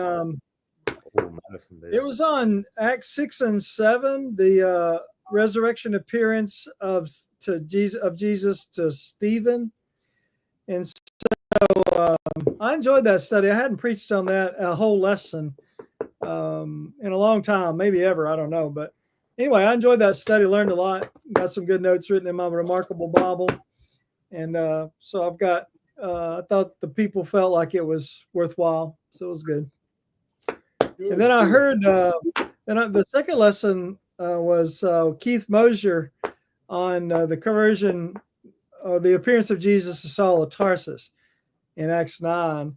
And he's 85 years old, but he did a great job. I told him after the lesson, 85 years old, and you can still bring it. I mean, it was a pretty powerful lesson. I thought that's impressive to me. Yeah, that's encouraging for you because all the work that you do, and you can still see how sharp the mind still is. You know, it's incredible what the Word of God does to you mentally as you age. I'm watching that now. I can see the change. Yeah. You know, even you have some people that have PSD, when they know the gospel and they hear the Word of God, it subdues all that. And you'd be pretty amazed. Yeah, you'd be pretty amazed. Now I use Matthew. Huh? Did you have a good Sunday morning there, Mike? Where you're at? Oh yeah, I preached Matthew 28 verses 5 through 10. He has risen. The Christian hope. Well, remember I told you I was going to do one of Dad's. I preached one of Dad's outlines yesterday. Peter's Pentecost sermon, but then I had a rare opportunity. Mom and Dad were traveling home from Nashville, and he was in the audience. So, oh really? That's interesting. But the first thing he said to me, he said, "I can tell you put a lot of thought and study into that." I said, "Yeah, all right, good. I'm good then." Yeah, that's good. Yeah. Well, because we have a habit of asking each other, "Well, how did it go?" About each other's lesson, and we both have the same response. Well, I don't know. See the audience seemed to like it, so that's the important part. They seem to have some good comments on it, so yeah, that's kind of how I've learned to judge. People in the pew, what do they think about it? And that's how I judge. Alan. All right, I guess it's time to get started back. Looks like we're at 2 past. Mike Stillwell is still getting his his breakfast. Big Mike, Brother Alan, one thing I wanted, what I was wanting to point out on the child rearing and the First Thessalonians, the importance of making sure our kids are in Sunday school, because if you look at the stats of ones that the parents only make sure they go to worship, that the parents only go to worship. the ratio is a lot higher that we lose them once they become. Oh yeah, definitely. Yeah, I remember a statistic from way back that 85% of our conversions come through the Sunday. It's through the Bible school. I don't know the percentage, but it would definitely be a high percentage. Children that grow up going all the time to Bible classes, they get to a certain age, and then you teach them the plan of salvation, and their hearts are ready for it. But if you just go to Sunday morning with them, then they are not connected to the church. I mean, I see them. I saw them yesterday. I didn't, like I said, I didn't preach the sermon. I just taught the class. So I sat in the back of the building, and it was Easter Sunday. And I saw, I'd been there for 3 days going to all the lectures, and I had met everybody. There wasn't a real big crowd, congregation. So I met everybody there, and there were only 2 teenage boys that had been there during the lectureship. And I met them and talked to them. They sat behind me one session, and they were both involved in passing out cards, collecting communion cups. They use the disposable kind during the worship service. So I know that they're active there. But then I saw a lot of teenagers coming in and kids coming in. A lot of them got there late, like 5 minutes after, even 15 minutes after.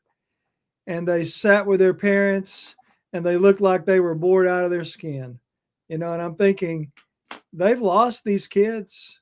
I hope that I'm misjudging that situation, but they're not involved themselves, and they didn't get their children. And now their children are that age where they're high school and college, and they come because it's Easter, and they come because they got to sit with their family, but they don't have friends there. They sit with their family, and that's not an ideal situation. It just made me sad.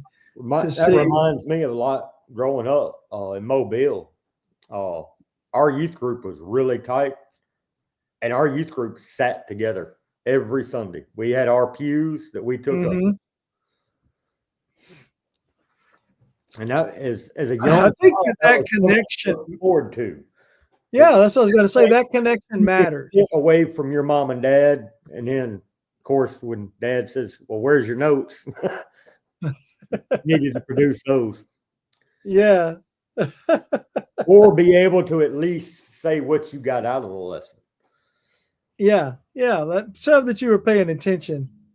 So a lot of are losing kids. I've done it in a prodigal lesson. I've done kind of based on my own experience.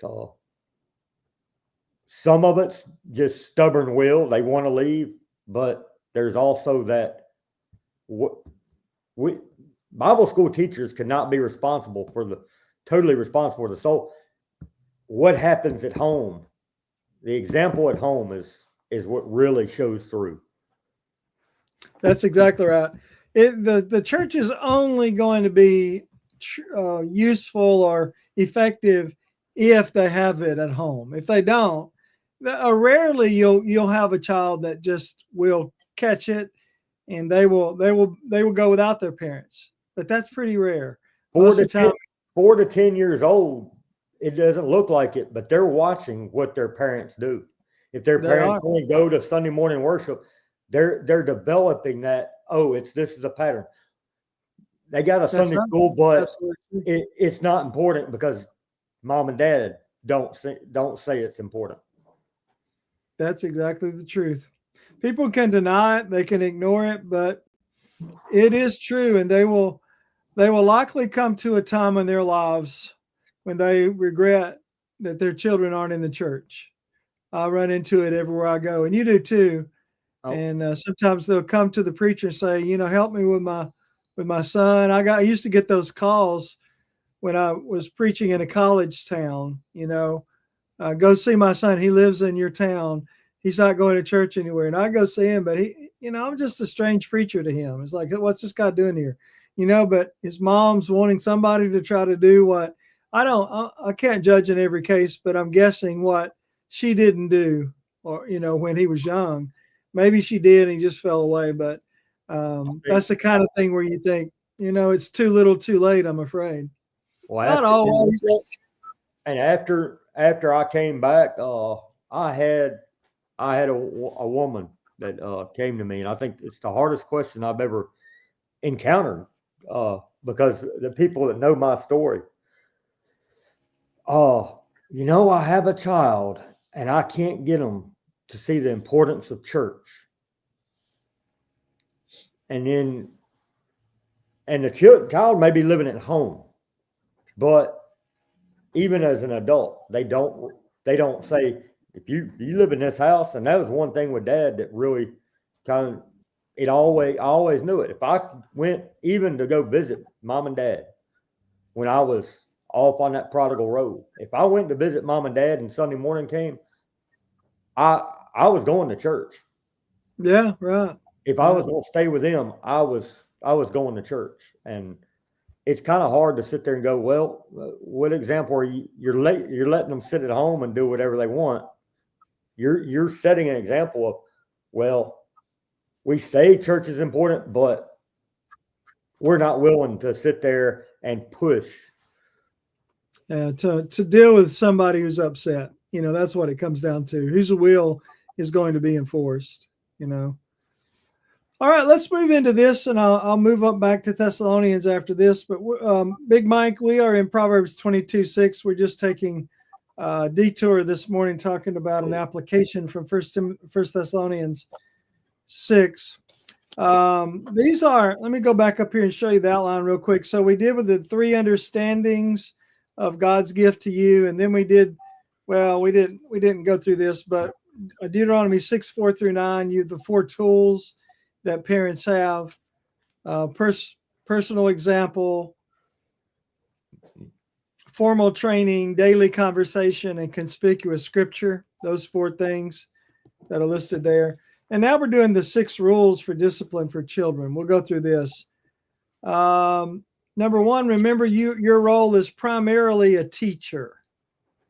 Primarily, a parent is a teacher. That goes back up here to the education. Training is the key component in how children turn out. Well, if that's the key component, the key person is the teacher, and that teacher is father and mother. That's who is primary. So here's a sermon for you guys to preach on parenting. I don't know if I came up with this, probably read it somewhere, but parents are botanists. Number 1, a botanist directs the growth of a plant through bending, pruning, and forming. So they have to have vision. One of you mentioned, I think it was Mike Stillwell mentioned, you got to see where the child is going to go. Maybe it was Veronica. Got to see where the child is going to go before they can go there. So number 2, parents are coaches. What do coaches do? Coaches instruct. They teach how to block. They teach how to tackle. They teach where to hold the ball when you're running. They teach where to plant your feet when you're throwing the ball. They teach where your eyes are supposed to be when you're playing defensive back. All those things are taught. Then they identify strengths. I don't have this here, but they identify strengths. They say, this guy, he's pretty fast. I wonder if he could be a receiver. He still looks like he's got the build of a receiver. Or this guy, he's a defensive lineman. He's a little more athletic. He's a big guy, a little more athletic, I think, than offensive lineman. We probably could try him on a defensive. So he's identifying the strengths, and then specialized training. So they break up into their groups, and the offensive linemen go to one group and learn how to do what they do, and the defensive backs go into another group and they learn to do what they do. And so there's specialized training. So how does this apply to children? So you identify their strengths, and then you specialize the training in that area. Then number 3, parents are drill sergeants. Now, drill sergeants have sort of a negative negative connotation. They are thought of as, mean, or they're they use bad language. There's a lot of different connotations, but really what a drill sergeant is doing is his goal is to make fit, proficient, and qualified. Were any of you in the military? Well, I was going to Yes, add sir. to that, Alan. Nathan, and then Mike, and then Mike. What they also do on the discipline end, they teach you to do what you don't want to do well. Things you just want to procrastinate doing. That's a good point.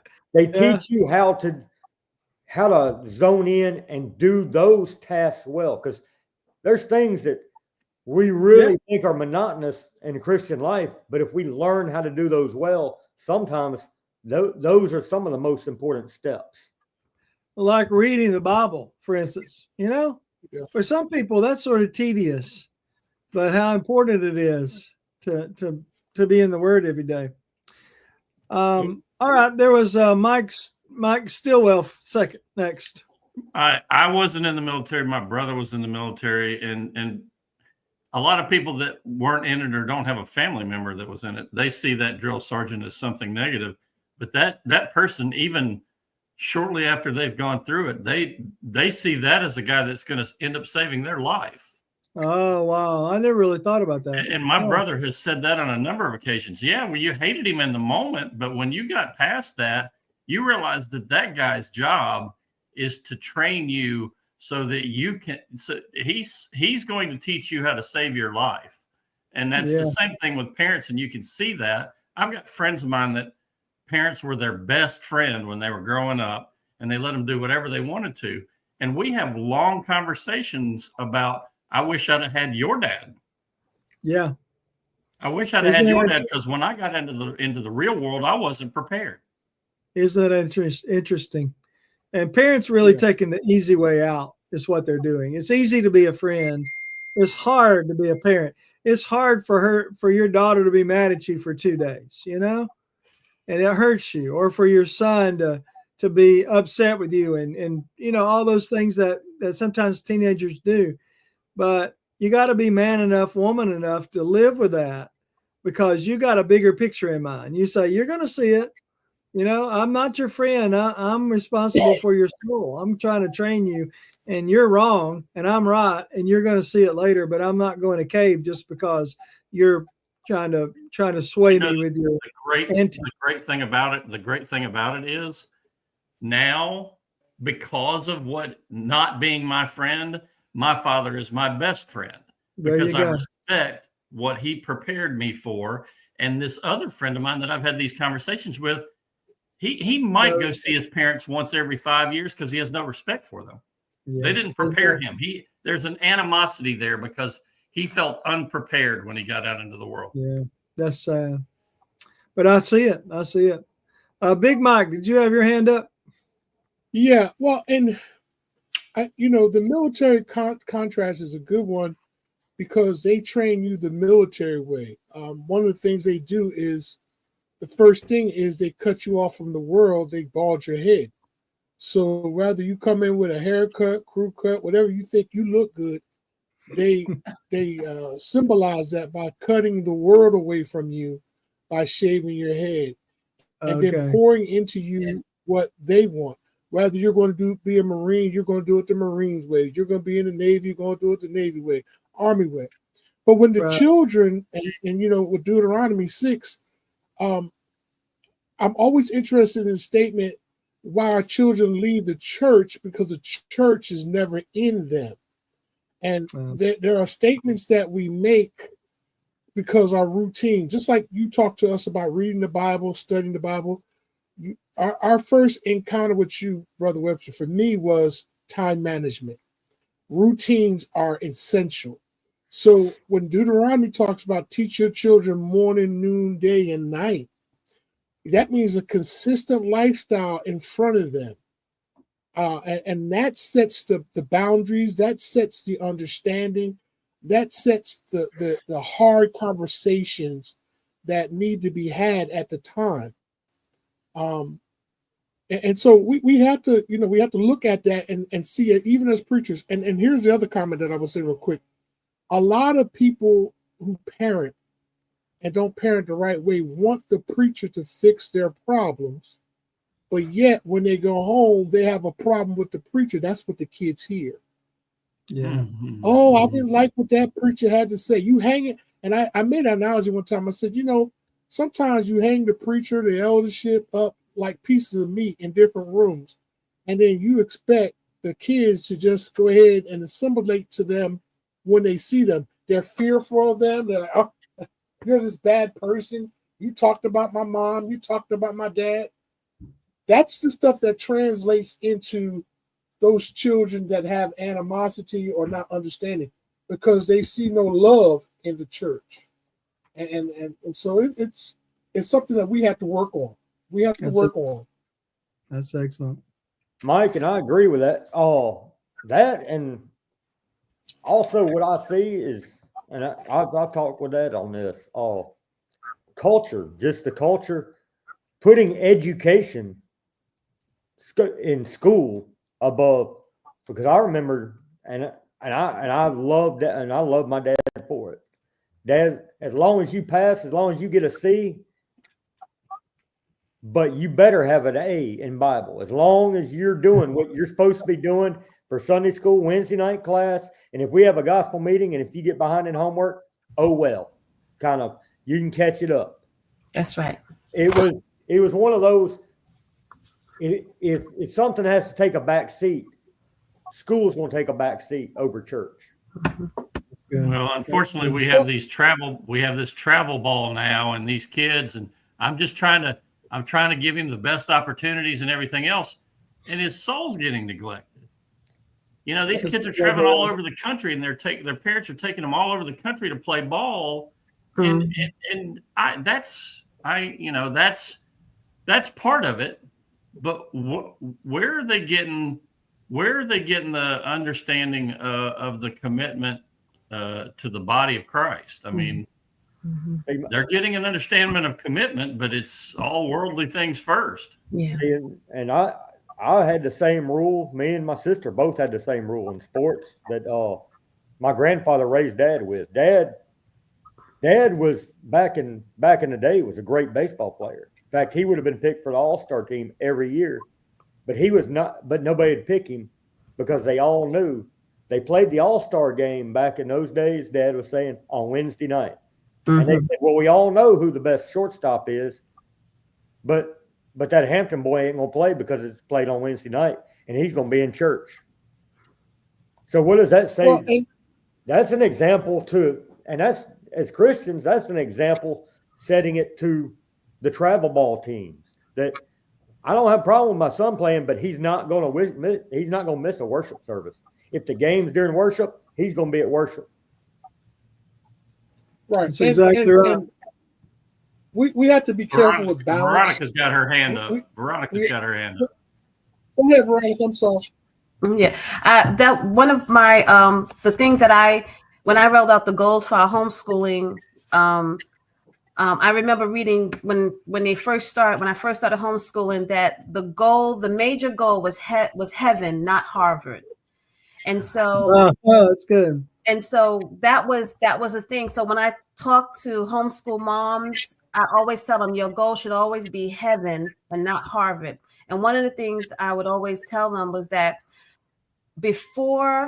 every day before the children started their academic work, we had to give God the first fruits of our time, which was Bible study, because Bible study needed to come first, and then all of the academics would follow. And sometimes it would get, as they got older, it got a little longer. Now, they didn't like that because that means their days sometimes ran a little bit longer.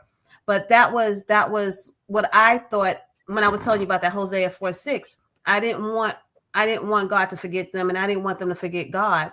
So it was very important that every day outside when we had schoolwork, we would do Bible study first, and they had to do Bible reading. They had to do the Bible study so that God would get the first fruits of their mind. And it would get hard as time, because they're like, well, I got all this math to do. I was like, you'll get the math done, but you must get, the word of God in first. And so it was very challenging to do that. But, when I tell parents that, they're like, oh, but my day is going to go long. And I'm like, a lot of times their schoolwork went longer because of the fact that they had to do the Bible work. Because I had a friend, he was a math teacher, they homeschooled as well, but he told me that, to earn extra money, his wife stayed home, and, and he worked as a regular teacher in a regular school. But then he had to do extra work to help, because we lived in New York and New Jersey, so it was expensive. He said he went to he was able to get a job after school, at a Jewish school, at the Jewish schools. And so he said that the work, his academic part of teaching them, did not start until almost 4 or 5 o'clock. And I said, 4 or 5 o'clock? I said, that's kind of late. Was it an after school program? And he said, no. He said, all during the morning, they studied the Bible, or the Torah, whatever I can't remember what sect of the Jewish school he was working in. But he said from 7:30 until almost 1 o'clock, they'll have lunch, but they, the boys had to study the Bible, or the Torah, and that's what they did. They had to do that. And so I said, that's so interesting. I said, because, we don't even, as Christians, this is our book. And I always remember a preacher used to say, this is our book, and the one who should know the book better than anyone else should be members of the church. And he said, if somebody comes and says you can't read another Bible, we should have it implanted in our mind. But anyway, so I always thought about the fact that, well, if they're studying the Bible and we have the truth, shouldn't I put the Bible first, for them to study that first, as soon, before they even start their academics. So that's why I'm not Harvard. That's good. Let me interrupt. I'm going to get us back on track here, so we'll be sure to finish today. Mike, I'll come back to you. Let's go through the rest of these, and then we'll get back over to Thessalonians. I want to be sure we cover what I have scheduled today. So it's 6 rules for effective discipline of children. See your role primarily as teacher. That's number 1. Number 2, set boundaries. This is right. This is wrong. Let them know for sure what you want of them. Number 3, start early. We touched on that already. Betimes in the King James, I'm not sure how that's translated in other translations, but it means to be up early at a task. Don't like Veronica was saying, don't wait and just have an afterthought. We'll have a devotional last thing when the kids are already tired and, maybe half asleep.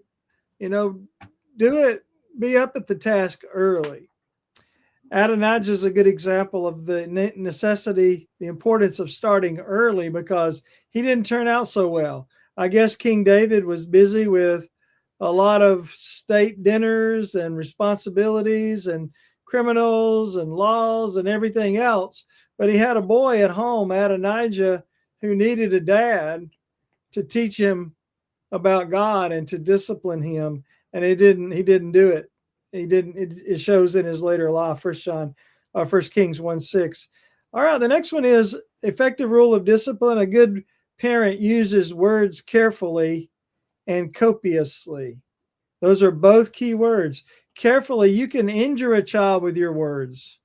I sometimes overhear parents in public places that are talking to a child like I wouldn't talk to a dog, and I think how much that must hurt.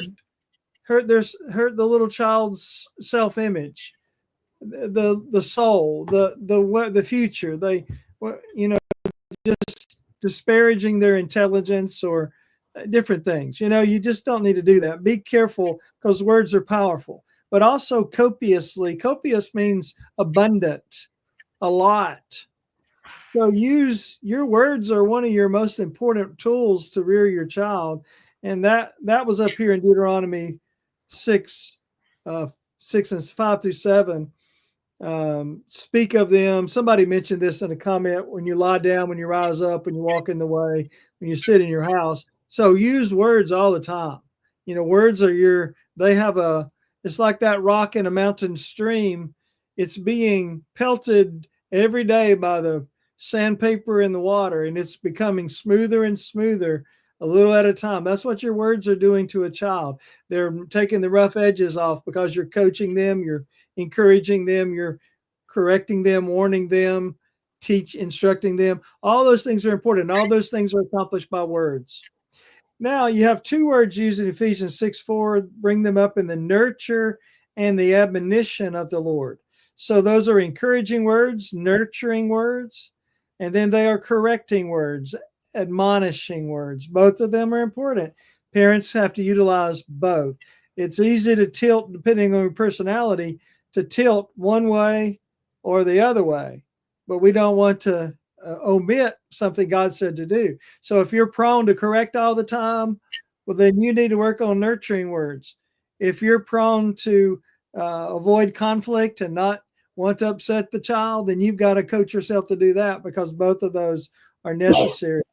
Number 5 on the list is a good parent punishes violation of rules.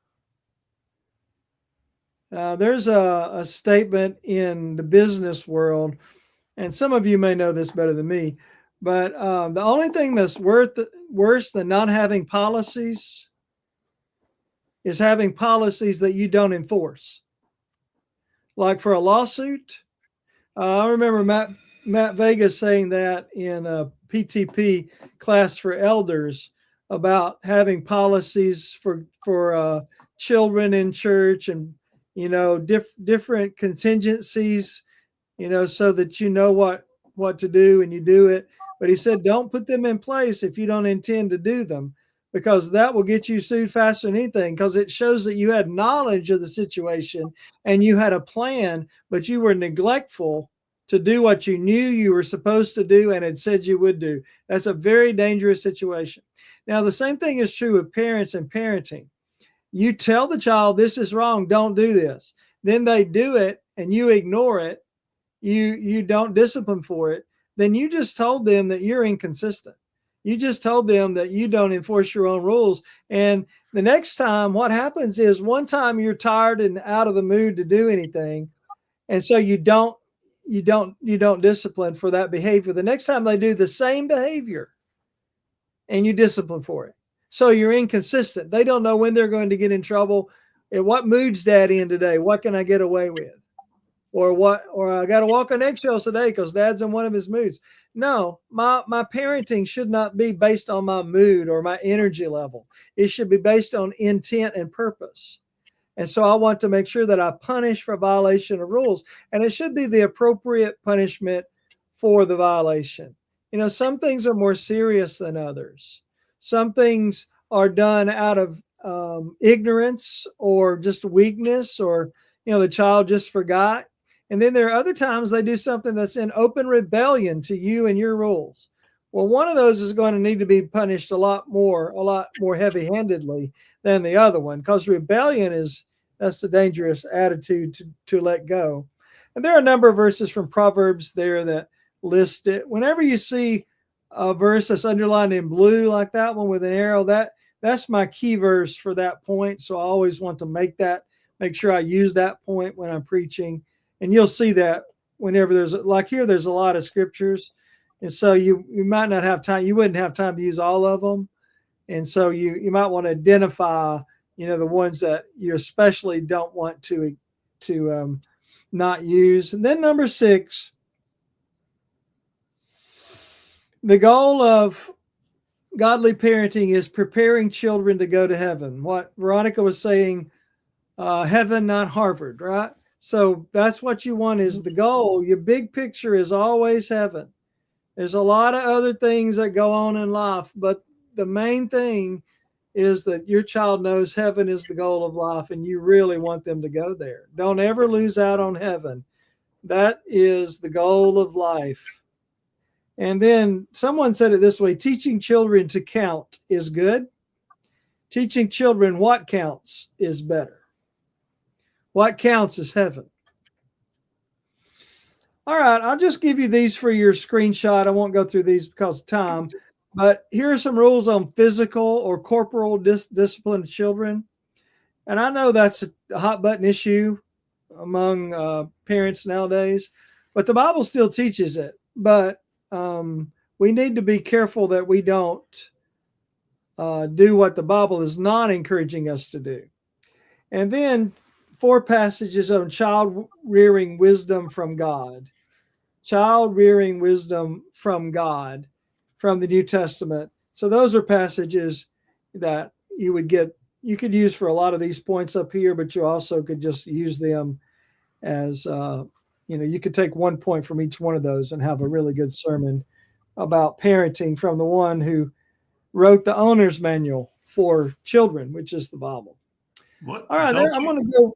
Yes, go ahead. Yeah, don't you think that the last point that you made, don't you think that's the one point where as a Christian we get the most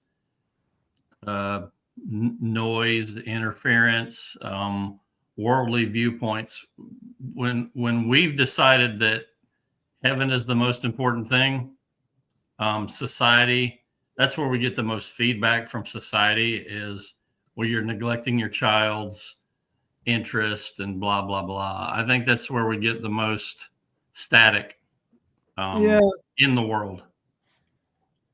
Yeah. And I'm thinking that we got to listen to the right voices in life, because if you fast forward that parent that's criticizing you for your approach to parenting, which is godly parenting, and you fast forward 10 years, 15 years, 20 years, and you look at what their children turned out to be using worldly wisdom in those formative and early and at-home years, you're going to say, oh, that's not what I wanted my children to turn out to be.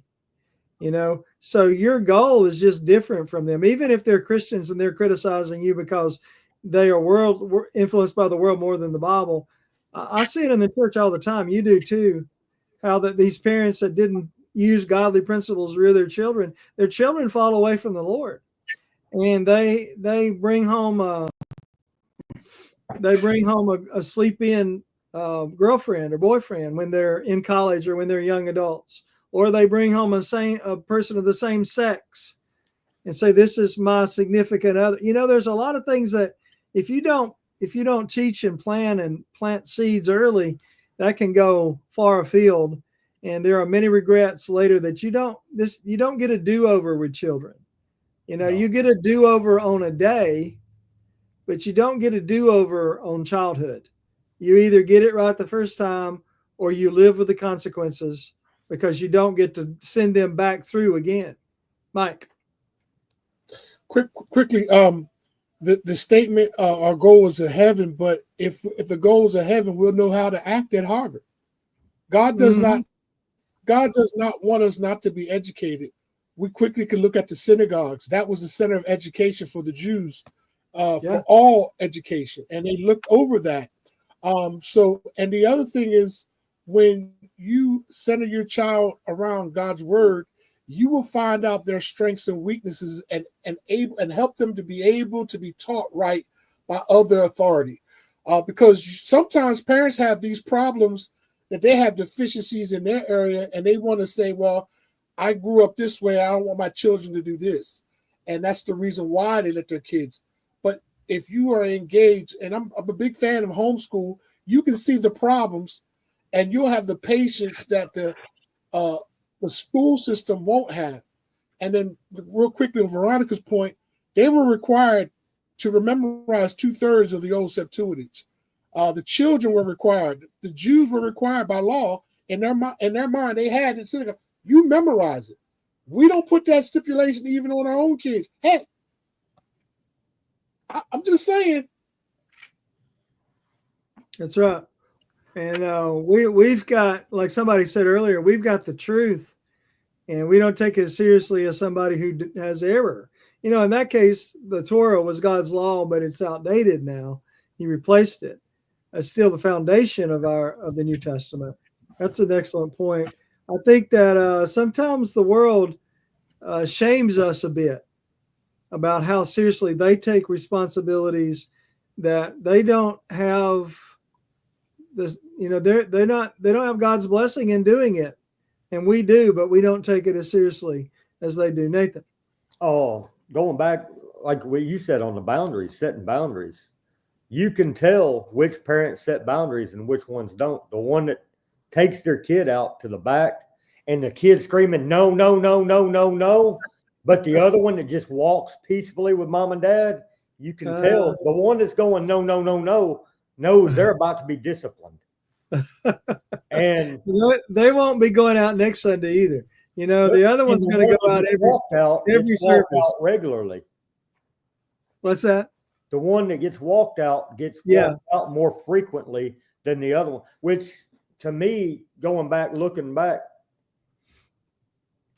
some of the choices I made, that child's doing that because the child doesn't want to it's tired of sitting in there.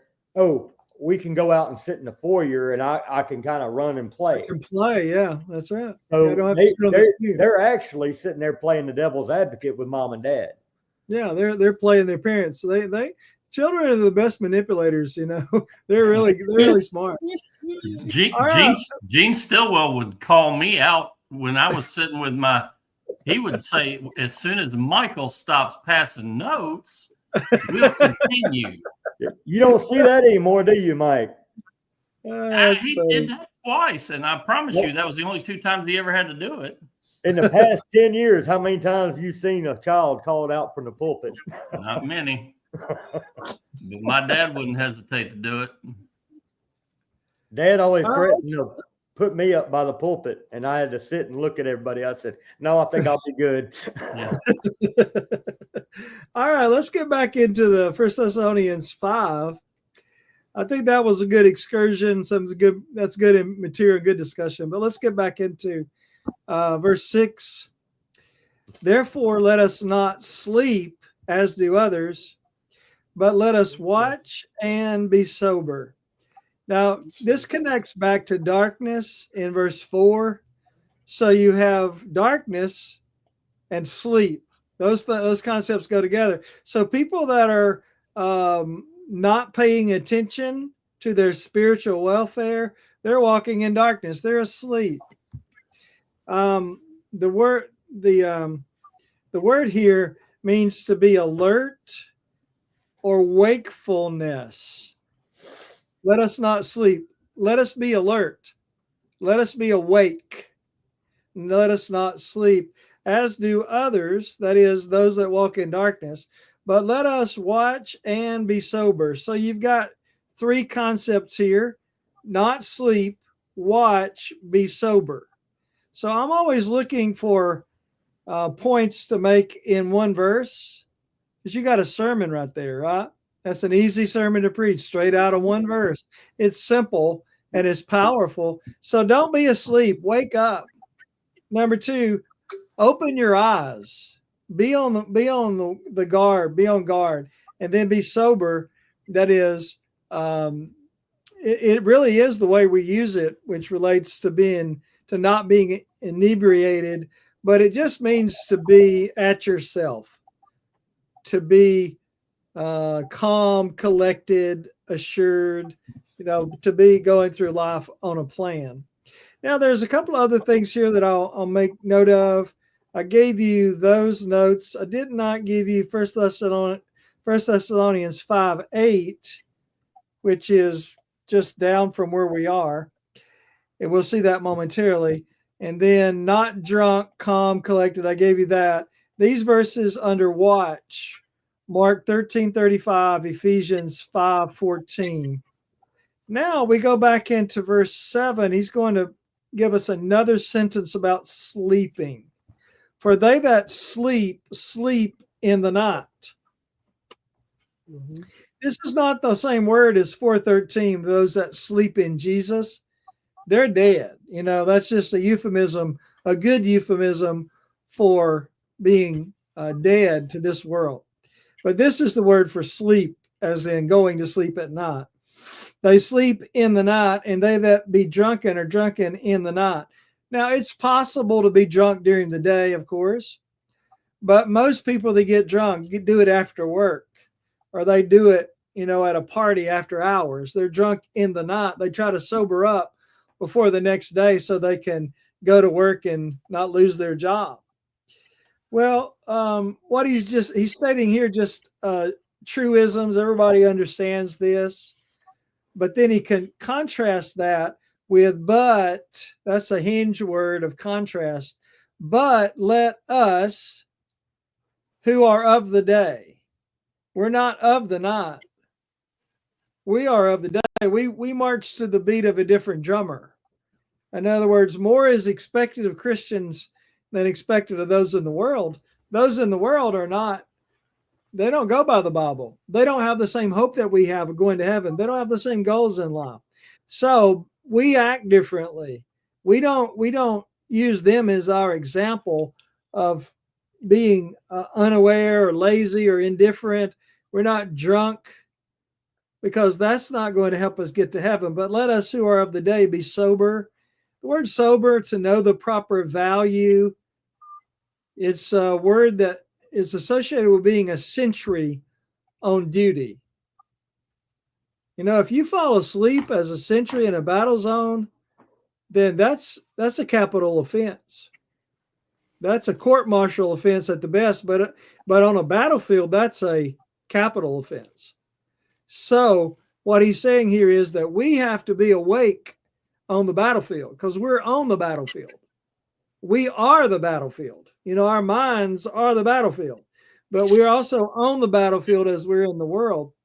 And so we have to know the proper value of spiritual things. We have to be sober. Of course, that connects back. If you're preaching this, you connect this verse with your third point of being sober, because it carries the idea further in the same context. Now, the next part of the verse, putting on the breastplate, this is like Ephesians 6:11 through 18. So this is an abbreviated armor of the Christian passage. This one is expanded where you have all the parts of it, but this one only has some of them. Be sober, putting on the breastplate of faith and love, and for an helmet, the hope of salvation. So he doesn't go into the loins girt about, the shoes shod with preparation of gospel peace, but he gives you your helmet and your breastplate. There's several points to be made here. Let's use Romans 13:12 for that first line, who are of the day. Let's use our weapons, which are weapons of not of darkness. These aren't worldly weapons. These are spiritual concepts. Dress for work, putting on. That's, if you're going to go play a football game, well, you have to get dressed up for that. You have to get geared up. You've got certain articles. It's going to take you a little while to get all your equipment on before you can go out and play a game.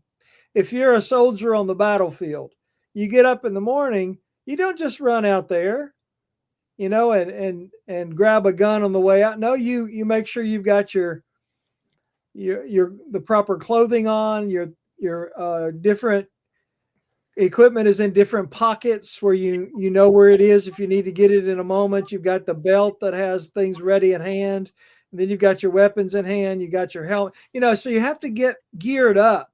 And that's what he's saying here is get geared up before you go onto the battlefield. Nathan. Going on that point, what you made, if you looked at it from that military standpoint, literally you have all your gear ready at all times. And as Christians, we should be dressed for work 24 hours a day, because if we get a phone call, we need to be able to, let's go. Yeah, that's right. And plus, you never know when you're going to be tempted. This is a lot about temptation and about faith. So, I've thought about this a few times. You get up in the morning and you go out, you think it's just going to be a regular day, and then before your head hits that pillow again that night, there's been something happen you never would have thought you would have to deal with. You get a phone call, you get a post on you get a text or you run into somebody or you have something happen at work and you're like, wow, that's never happened to me. You know, there are things that happen every day and we have to have our equipment ready in order to deal with it, because we can sin any day. We can ruin our reputation any day. We can fall into a trap of the devil any day. It's not just that, you know, I recognize today's going to be a tough day on the battlefield. Every day can be that. It might not be, but it could be. So we always have to have our equipment. We have to be ready for battle. Mike. We use Isaiah 59 to always talk about sin, but God promised his arm would bring forth his righteousness like a breastplate, and his the breastplate of salvation, righteousness, and the hope, the helmet of salvation on his head. The promise of Christ, Isaiah 59 verses 16 through 18. And so we have to make a difference. And you look at how the contrast of how they walked in sin to what God had to do, because he couldn't find anybody that would live upright. And that uprightness comes through Christ. And so we can connect that, you know, how we ought to live in this dark day and time. And those times were dark. And we look in our world today, it's dark now. So Christians have a responsibility to respond to the light, to the breastplate, to the helmet of salvation, to hope and love. And that's how we can draw a line back and forth. My mind's going, so I'm sorry. Well, I'm thinking too that sometimes we blame God. You know, why did you let this happen to me? And God's like, I gave you weapons. I gave you armor and you didn't use it, you know? So God can't be, you know, the supply master can't be blamed, or the general, if he put the armor in, you know, for you to pick up and for you to not leave in your tent, but you don't pick it up or you leave it in your tent and then you pay the price for it. That's not on him. That's on you. You know, same thing with us. Now let's look at this question. What does a breastplate do? It protects your heart and vital organs. Now, how does the breastplate of faith and love, or what does God give us to protect our hearts and our vital organs, spiritually speaking? Well, he gives us faith and love. You know, if you keep your heart soft with love, it won't become hardened to compassion for others, or it won't become indifferent to God. If you keep your mind protected by faith, the devil is going to have a hard time planting seeds of doubt and skepticism and hatred. So we have to be sure to keep faith and love before us so that our vital organs are protected and we don't allow them. You know, you see somebody that's just gotten really bitter or hateful or has a lot of doubts about fundamental facts of the gospel. Well, he's left his breastplate behind, and the devil has been able to fire fiery darts at him that he was not able to quench before they found their mark. Now, we also have the breastplate of faith and hope is given an additional protection. In other words, the person has a breastplate. Well, that helps with faith and love. But what about the head? Well, how does God protect our head? That's hope of salvation. As long as we can maintain our hope, it's like, I know today's a bad day. I know this would be fun to participate in this sin, but I hope to go to heaven. That's my goal. And I'm not going to trade it for this fling with this woman or this man. I'm not going to trade it for this get rich quick scheme. I'm not going to trade it just to feel good about myself and say things that I shouldn't say just to get even with some. I'm not going to trade that because I've got a hope of heaven. Now, our next verse is verse 9, and this one continues for 4 verses. So really it goes all the way. That's one Yes, sentence. See? So that's a long one. sir. Yes, So I think sir. before I dive in the middle of that, I will check our sermon page to see if we have anything here through here. So let's see what I didn't give you. Yeah, I didn't give you asleep at the wheel. This talks about verse 6, let us not sleep as do others. So here's a sermon called Asleep at the Wheel from verse 6. I know that's poor handwriting, but I'll read it to you if you want to go. You could probably read it. But the disciples in the boat, Matthew 8:24. The inner circle of Christ at the transfiguration, Luke 9:32. The apostles in the garden, Matthew 26:40-43. The Philippian jailer, Acts 16:27. Eutychus in worship, Acts 20, verse 9. Lukewarm Christians are asleep at the wheel, Romans 13:11. Then you have those that were abusing the Lord's Supper. Some are falling asleep, 1 Corinthians 11:30. And then those not expecting the second coming. And that's in our text right here. Now, if I were preaching that, and you know how to do this, I would just read those passages and meditate on them and think of what lesson there is for Christians today in, like, for instance, the inner circle at the transfiguration. Why were they asleep? Well, they were sleeping for sorrow. They were emotionally exhausted. So I would talk about that a little bit. And then I would say asleep in the presence of Jesus. Asleep when something they almost missed the transfiguration of Jesus because they were asleep. That was only going to happen one time in the history of the world. They met Moses and Elijah that night. They almost missed that. They almost slept right through it. So we sometimes can miss very important things in life because we're asleep spiritually. We can miss opportunities to save a soul because we just didn't pay attention. We can miss an opportunity to prepare for Judgment Day by going to a lectureship or a gospel meeting or a Sunday night service. This sermon may make a difference in the rest of my life if I hear it, but I may be asleep at the wheel. So you can do that with all these verses and think of different applications to make. Now let me do one called sleep from verses 6 and 7. A very simple outline. What happens when we're asleep? What are the dangers of being asleep? One is ignorance. You don't know what happens around you. That's one reason that the lie that the Pharisees, the chief rulers of the Jews, paid the soldiers to say was, while we were asleep, they stole the body. The disciples stole the body. Well, how do they know what happened when they were asleep? You don't know what happens when you're asleep. That's a time of ignorance. Number 2, insensibility. Insensibility. You're insensible to what happens to you. You ever had somebody play a joke on you? If you're a heavy sleeper, especially, you go to sleep at a party and they may draw a mustache on you.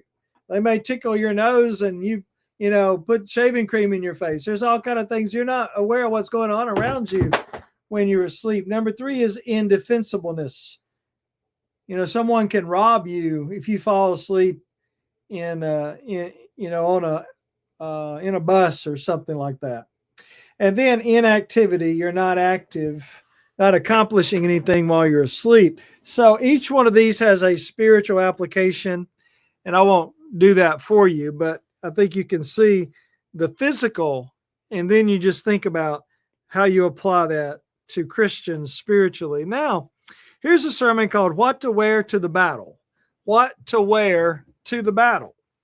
And you would want to begin this sermon by talking about you're going to a battle. We often ask that question, what should I wear to the wedding? What should I wear to polishing the pulpit? Should I wear dress clothes or kind of what should I wear to, what are you wearing to the concert? Those are questions that we legitimately ask our friends or whoever's in charge of the event. But what should I wear to a battle? And I would make the point initially that you may not think you're going to a battle this week, but you surely are, because you are going to fight the devil this week. That's a battle. So what should I wear to the battle? Here are 4 things. Sobriety, be sober, verse 6 and 8. Faith, love, and hope. And faith and love are your breastplate. Hope is your helmet. So what to wear to the battle? Now, you could expand that if you wanted to. 4 points is probably enough. But if you wanted to go to Ephesians 6, 11, 18, then you could expand more things to wear to the battle. Now, one other sermon on this, and we'll go back over to our other screen. Breastplates, faith, love, and then there's a different one used in Paul's other discussion. Have you noticed that there is the breastplate of righteousness? So now you've got a 3-point sermon on three breastplates that every Christian should wear: faith, love, and righteousness. And each one of those is a big subject. You could easily make a point out of any of those with good application for practical preaching: faith, love, and righteousness. All right, that's all on this. I don't think I gave you this one, though, so I need to give you. This is back up at verse 6 also. 3 cautions. Is that easy to read? That color may not be the best. Let me just switch that color out. So what color do you think I should use there? I don't know. I like the red and green because it's kind of Christmassy. Anybody else want to vote on this? Purple. Light blue, I suppose. You always pick purple. What'd you say, Ernest? Light blue with a back black. Light blue with black. Well, let me start with light blue. You like that light blue or the Yes. bluer blue? You like that one? Can you see it well enough? Well, I meant black type, light blue highlight on a black type. Okay. Well, that's good. I can do it. I'll show you how this works real quick here. So you gotta move the screen in order to do that. But I'll do that. Won't take long. So we'll do black text here. And then we'll do blue. Is that what you want? I might like the other blue better. Let me try the other blue because that one fades so much. Let's try. How about that one? Is that one too dark? Mm-mm. I like that one. Let's do that one. And I'll do. No, that's not it. That's not it. Well, where'd the color go? I guess I'll switch it.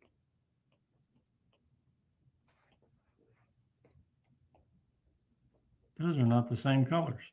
I don't know. Anyway, I'm wasting time. I'll have to fix that later. 3 cautions we all need is the sermon title. 3 cautions we all need.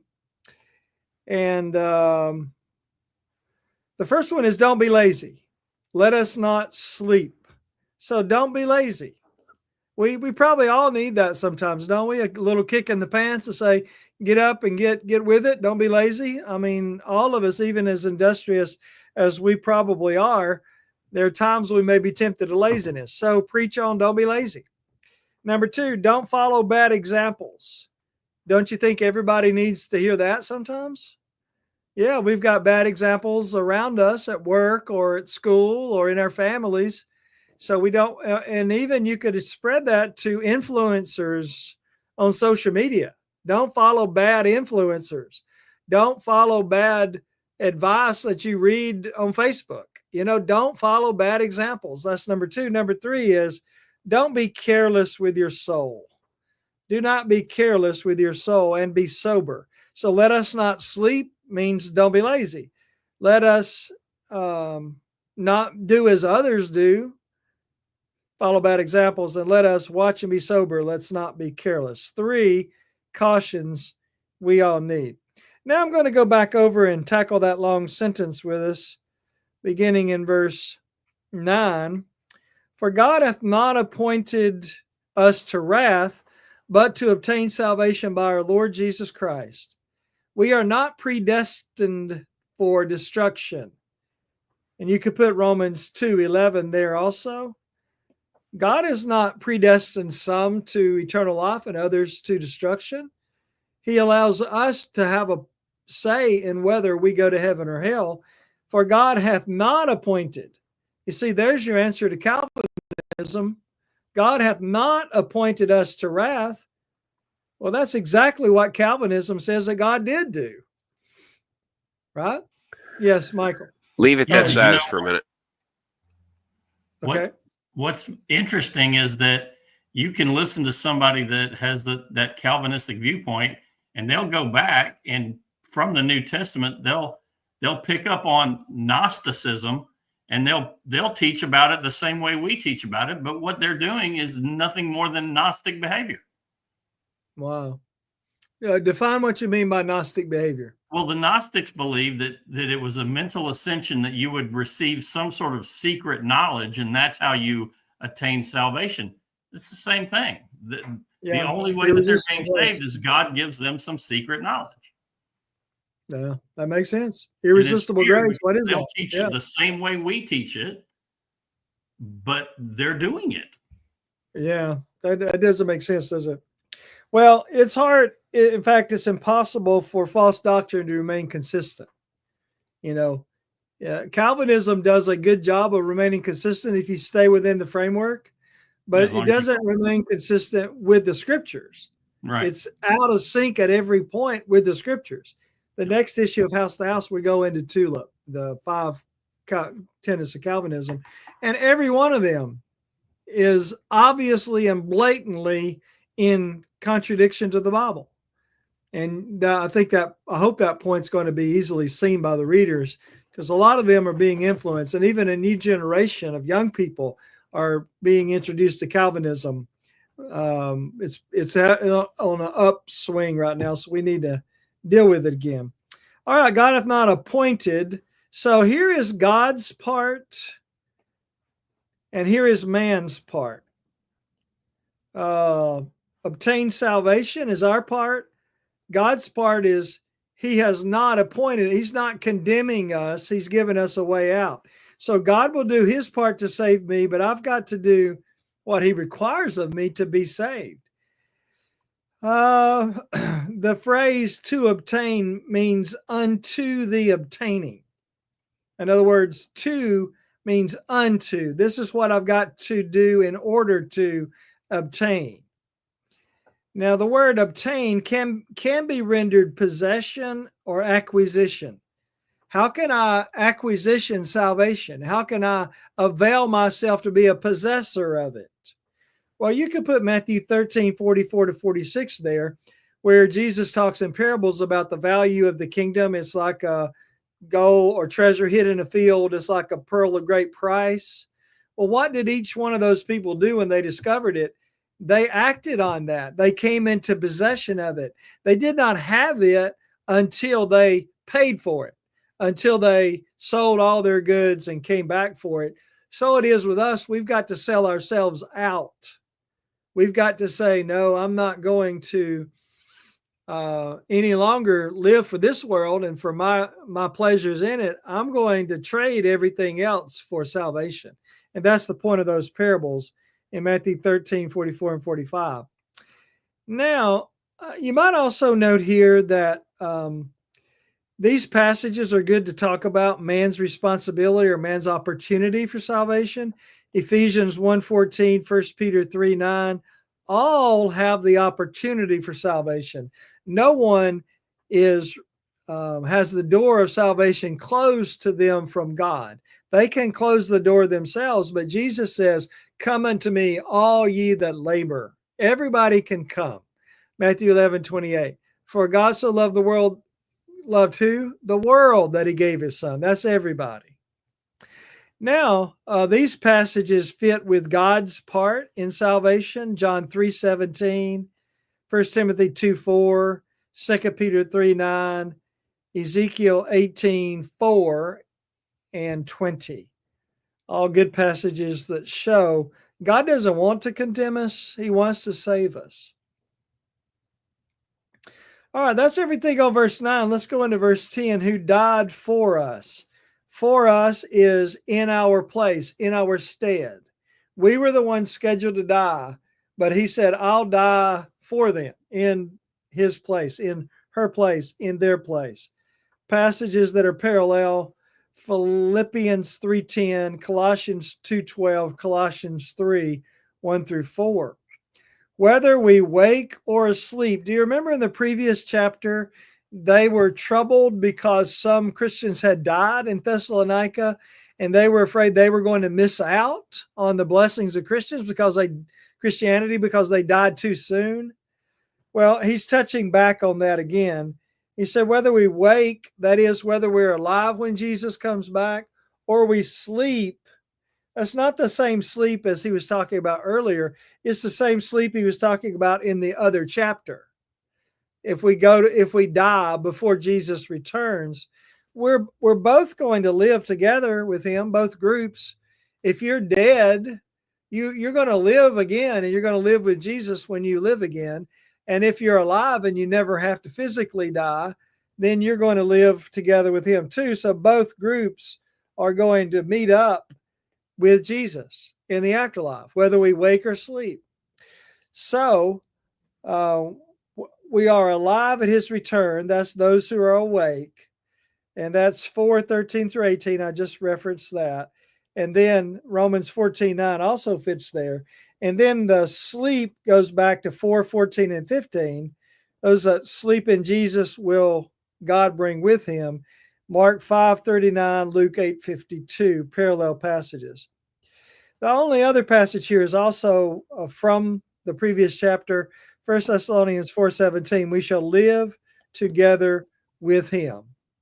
We get to go where he is. Now that brings us to verse 11. Wherefore comfort yourselves together, encourage each other, exhort each other. Notice that together requires assembly. You have to be together to exhort each other together, right? So I think that this would be a point that you could bring out the danger of the COVID Christians that stayed home and they're still watching a video or watching the live stream on Sunday mornings. Now, I'm glad we have live streams because there's some that can't come, and I get that. My mom, she's able to drive some still, but not really well. And she's at that age where she doesn't drive after dark. So I'm glad that we have live streams, and not only for shut-ins, but also for people that want to watch it again. You know, a lot of people, they'll say after a gospel meeting, they'll say, I'm going to listen to that one again. I missed some of those notes, or I want to hear that again, go through that. So it gives us that opportunity to do that. Nathan.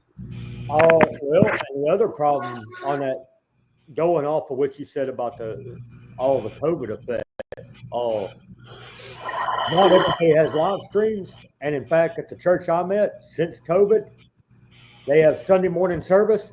That's it. And if there's a Sunday morning sermon, then they don't have Bible class. But if they can't get a preacher to fill in, then they just have Bible class. And now it's I asked one of the leaders, we don't think about getting a Sunday night service. Well, they tried it after COVID. It was him and one other member that he picked up, and that's all that would come. And now they've gotten into that pretty much they will show up at 10:30, and as soon as the last amen said, they're out the back door. Well, obviously, COVID exposed faith issues with a lot of people, and people that were weak got weaker and died during that period. Sometimes, and it also the same thing happened with churches. Some churches that they weren't really strong, and then that sort of set them back even further. And that's got to be turned around. Somebody's going to have some personal Bible studies, some hard conversations with those members, and say, look, are you a Christian or not? Is it important to you or not? Is it just something that you're checking a box? You get here and you check the box and you leave, and that's all it is? Well, that's not enough. That's lukewarm. Ernest, I saw your hand up, I think. Yeah.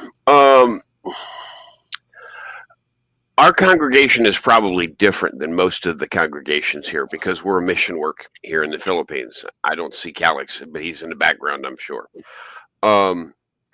COVID, we had a bunch of brand new Christians, and COVID pretty much killed our church. And we had to start not all the way over, but close to it.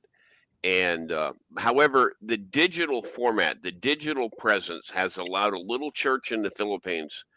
We currently have followers from 3 different continents that are logged in. Now, would it be better if there was a local congregation wherever it is in India or Africa or Australia or New Zealand or Canada? Of course, I wish the folks in the United States would all attend their local congregation, but there may not be a local congregation. And for some reason, from a little church of about 40 people located in our big claim to fame is we're 50 kilometers from downtown Manila. But we can reach people on 4 different continents. Yeah. And I think I honestly believe God may have used this to force the churches to develop an online presence because prior to COVID, most of the larger congregations had no online presence and they have the budget for it. All we have is Zoom meeting gone live. And like I said, we have followers from a whole bunch of places that are nowhere located next to Silang, Cavite, Philippines. Yeah. And I'll be quiet now. Well, that's a good comment, and I do appreciate that perspective. I think it's sometimes we see culturally instead of globally, and I think even in the States we have some of that. Not only is it shut-ins that cannot get down the street or across the city or across the county to services, it may be somebody that is not able to get. They don't have a congregation. It could be out of the States or could be in the Northeast or the West where there's not a congregation within decent driving distance.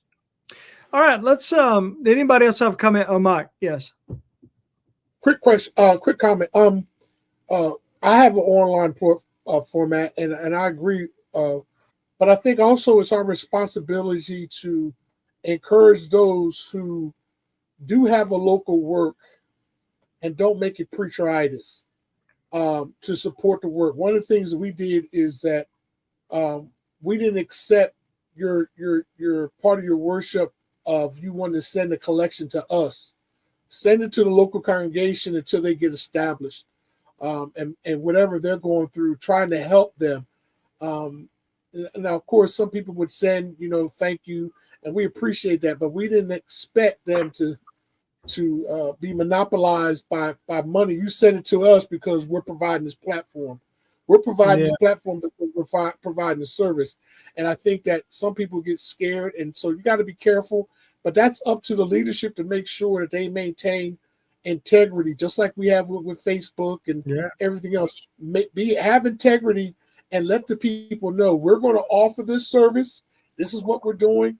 And we're going to also encourage you to go back.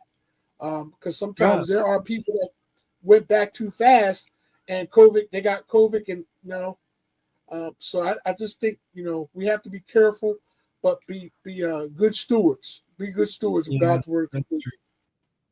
That's true. And some people are compromised, health wise, and it's a different situation than, I've had COVID 3 times at least, and it was no fun the first time. The second time was no fun, but wasn't as bad. Last time it was very bad, So I don't know if that's just different strains or antibodies or my good, my health overall. So, that's a personal decision. I get that. But I do think that there's some, and I don't have any doubt or successful contradiction, that there are some that they go everywhere else. They go to work, they go on vacation, they go to Walmart, they go ball games, but they don't go to church, So that tells me that it's not really a fear of contracting it, because you could contract it just as easy at any other any of those locations. So I think people make those decisions, but we also need to give them proper information to make good decisions, because some people feel like, well, it's okay. If it's okay then, it's okay now. What's the big deal? I could sit in my pajamas in my easy chair and drink my cup of coffee and watch your sermon here, just like in a pew. And, that's the attitude, but that's not true. You're not assembling with the saints. If you cannot assemble with the saints, then you cannot assemble with them.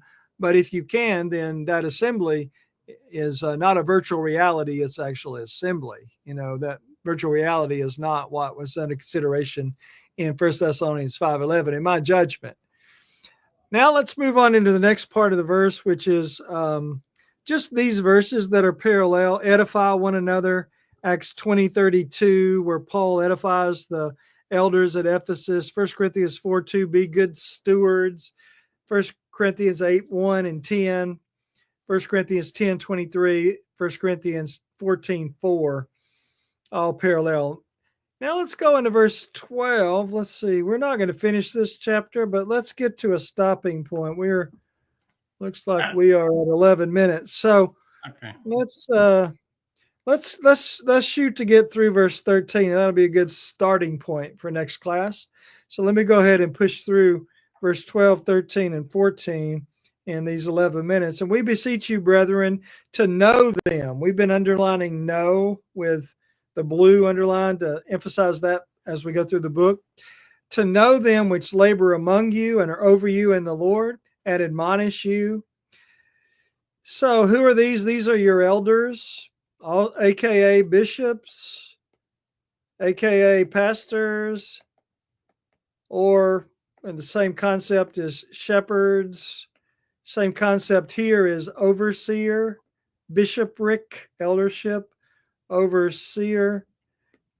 So you have there are three concepts, but 5 terms that we use. 3 concepts. Elders is the one that most churches of Christ use, at least around that I've been around. Primarily, I think because pastor is used by the denominational world, and we don't want that confusion. And then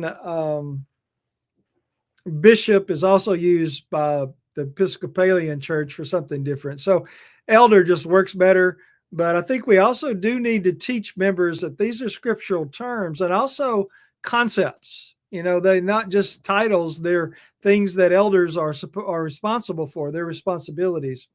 All right, let me give you these notes, and then I'm going to shift over and give you a sermon about elders from this text. But let me give you the word to know here means to regard with favor.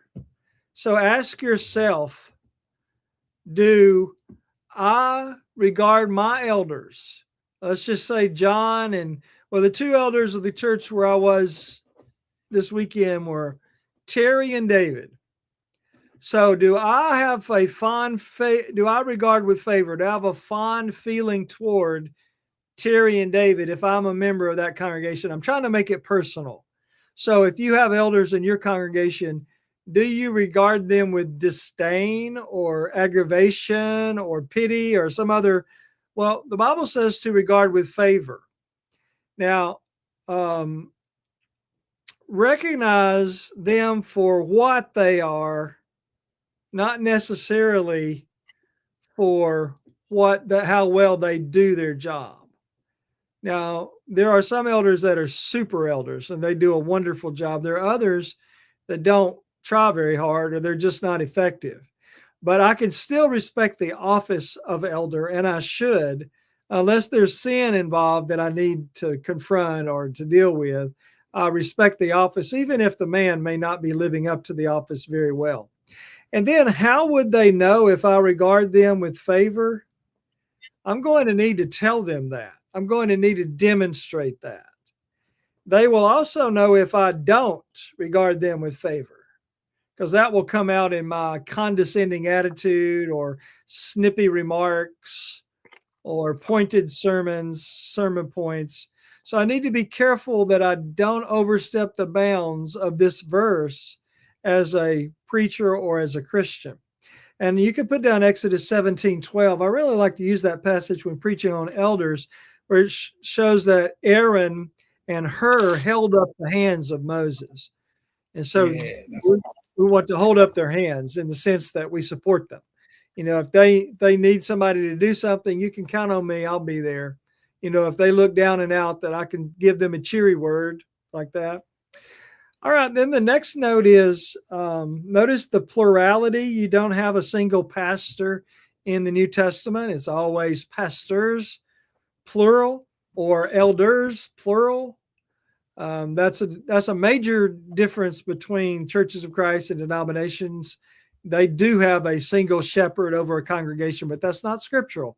You cannot find anywhere in the New Testament where the preacher is over the congregation. He has authority of scripture to preach, but the men of the congregation, if there are not elders, have to be responsible for the work of the church, not the single man, the preacher. All right, now we move into the definition of labor. I really like this definition. I try to use this whenever I'm preaching about how important the work of elders is. The word labor here means to keep exhausting yourself. It's like a farmer. I think about a farmer getting up, especially during certain seasons like harvest season. And he gets up in the morning early and he works all day long because time is of the essence to get this, before the rain comes or before it goes bad or whatever. So he works and he's exhausted when he goes to bed that night. He gets up the next morning and he exhausts himself again, for a week or for 10 days, whatever it takes. He just exhausts himself over and over to get the job done. That's what this word means, to keep exhausting yourself. It shows a diligence of elders. And I don't think that good elders get enough credit for how hard they work and how emotionally exhausting it is for them. And on the other hand, I'm not sure that I am sure that all elders get how much work they're supposed to do, that they are supposed to keep on exhausting themselves over and over. Now, I know that elders work other jobs. They have families. They're not supermen. So there are some boundaries on this. There has to be. But an elder who's conscientious realizes that this requires a lot of me. I want to do a really good job with this. So you could put 1 Peter 5:1-2 there. And then I want to talk about the over you in the Lord. And then I'll come back to among you. So there are two adverbs here. They're over you and they are among you, those two. So where are they? They're over and they're among, two different locations. So let's talk about over first, and then we'll talk about among. Over is a military term. It is the word for superintendent. The superintendent of your school is over the teachers, over the principals. That is a position of authority. And so they must be given respect for that. You could put Hebrews 13:17 there. That fits with the elders who are over you in the Lord. Now I want to go back and do among you, because the elders are not only top down, they are side by side. They are out there, what's the old saying? A good shepherd smells like the sheep, right? Because he's rubbing elbows with the sheep. He's out there. He's not too good to do the work that others are expected to do. Now, he has to specialize because of his time constraints, and he can't do everything, but he's willing to do whatever is needed, and he's willing to work alongside all the Christians. So here's a point. An army consisting of generals and captains only never won a war. You got to have privates to win a war, don't you? And so it is in a church. If all you've got are elders and deacons that are working, you're not going to win the war. You're not going to build the church. You're going to have to invest, get others to invest and do what they can do to add to the work also. Now, over you in the Lord literally is stand in front of you. So that's upfront leadership. Somebody's got to be up there, saying this is what we're going to do and this is how we're going to do it. Now, the last note, to admonish you, they are they're over you in the Lord and admonish you. That means to caution, to warn, or to put in mind, to remind somebody, we better not do this. Remember, the Bible says, so they're warning, they're cautioning. And then I'll put these quickly on the screen. Our time is up. Almost up. Let's see, what time is it? Yeah, 1 minute. So I want to give you that sermon real quick. So if you want to jot those verses down, and if not, they'll be on the screen when we start back next class on Wednesday. Let me give you this, and then we'll be done for today. Responsibilities of elders, and this one will go quickly. Responsibilities of elders: labor among you. Point 1, labor. Point 2, are over you. They take oversight. Point 3, they admonish you. So three biblical responsibilities of elders in one verse. I said earlier, I try to read the Bible looking for the same level of ideas or development of a thought, and you have that here. Earlier, we had it for Christians up here when we did that earlier sermon in verse 6, but now we have it for elders in verse 12. Work, oversee, caution. 3 responsibilities of elders. All right, so we will start back. I've got some more material there for you for Wednesday for elders. And we'll start back on the other screen at verse 13. Start at verse 13. Brother Webster? Yes, sir.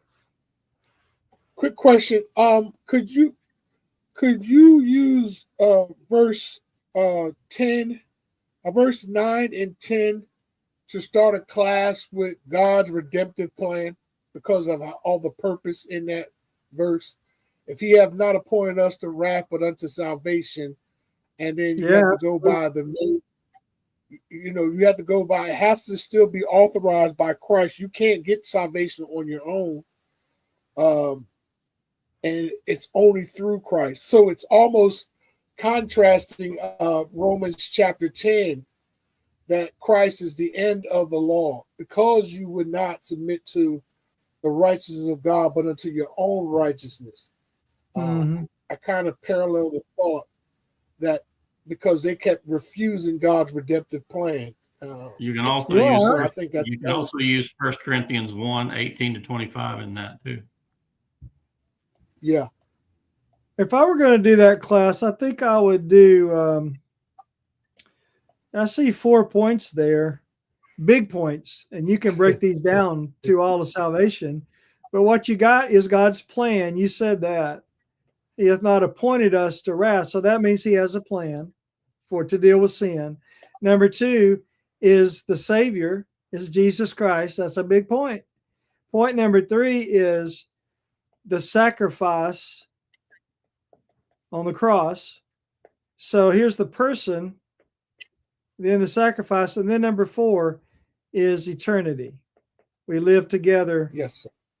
So you got those. That's a pretty good summary of salvation. You're right. You're right to see that. And I would parallel this with Ephesians 3:1-11. I think that's a good passage that brings out some of the same points a little differently. So that's a good passage. Yeah. When you write that up, you send it to me and I'll put it in my notes for next time. I'll have another little box over here and I'll put Big Mike at the attribution line at the bottom. Yeah. All right, guys. And guys and lady, I appreciate you being in class today. I've enjoyed this. and we'll pick up, Lord willing, on Wednesday. I'll still be in Memphis on Wednesday, so I'll be right back here in my office if the Lord wills. One last question. Did you put anything else in the LMS as handouts? No, I haven't done that in a while, have I? I tell you what, I will look at my notes. How much have I given you so far? I can go back and look if you don't know off the top of your head. I think I did. You gave us like 10 of them. That may be all that I had for 1 Thessalonians. I'm thinking it is. But we're about to enter 2 Thessalonians, so I will send you my notes from 2 Thessalonians. I don't have chapter by chapter on all these chapters like I do in Peter. I do a lot of notes, but I do have some isolated, not continuous, but spotty notes. Hey, Mike Taylor. Mike Taylor. Yes, sir. Let me see that shirt real quick. Yes, what does that sir. say? What does that shirt say? I don't know. Well, I was hoping it didn't I say. don't know. I was hoping it didn't say LeBron James or something ridiculous like that. I hope it says 23, Michael Jordan. Yeah, us old guys. Yeah, I'm even older because I go back to the Bird and the Magic days. Yes, sir. Me too. But, all right, but there ain't nobody like Mike. That's exactly. That's my Alan. Quick question: when you had that sermon from Mike Taylor, it said the second was person, the third was sacrifice, and the fourth was eternity. What was the first one? I can't read that. Is that? The first one was plan. Plan. The plan of the scheme of redemption. Sometimes it's called, or plan of redemption. Yep. That's what we're studying on Sunday. Brother morning. Webster, Yes, sir. can you hang on just a second after class? I will. Ernest, Okay. would you lead us in a prayer, and we'll be dismissed, and everybody can go about, get ready for lunch or whatever. I'll be glad to do it. Thank you. Dear Lord, we come before you at this time, grateful for the opportunity to study your word, grateful for the opportunity to learn, to become better useful servants to you. And we ask, Lord, that this technology would continue to grow, that we will continue to be able to reach the world that's around us. And we ask, Lord, that we would be granted our safety until our next appointed time to gather together. In Christ's name I pray. Amen. Amen. Thank you. Thank you. Enjoyed it. Take care, everybody. guys. Enjoyed it. Thank you so much. Great class. Have a good rest of the day, everyone. Thank you. Ernest and Brother Webster, I'm going to stop the stream. If it kicks you off, just come back on, because this conversation, that way it won't be recorded. Okay. Copy. Sounds good.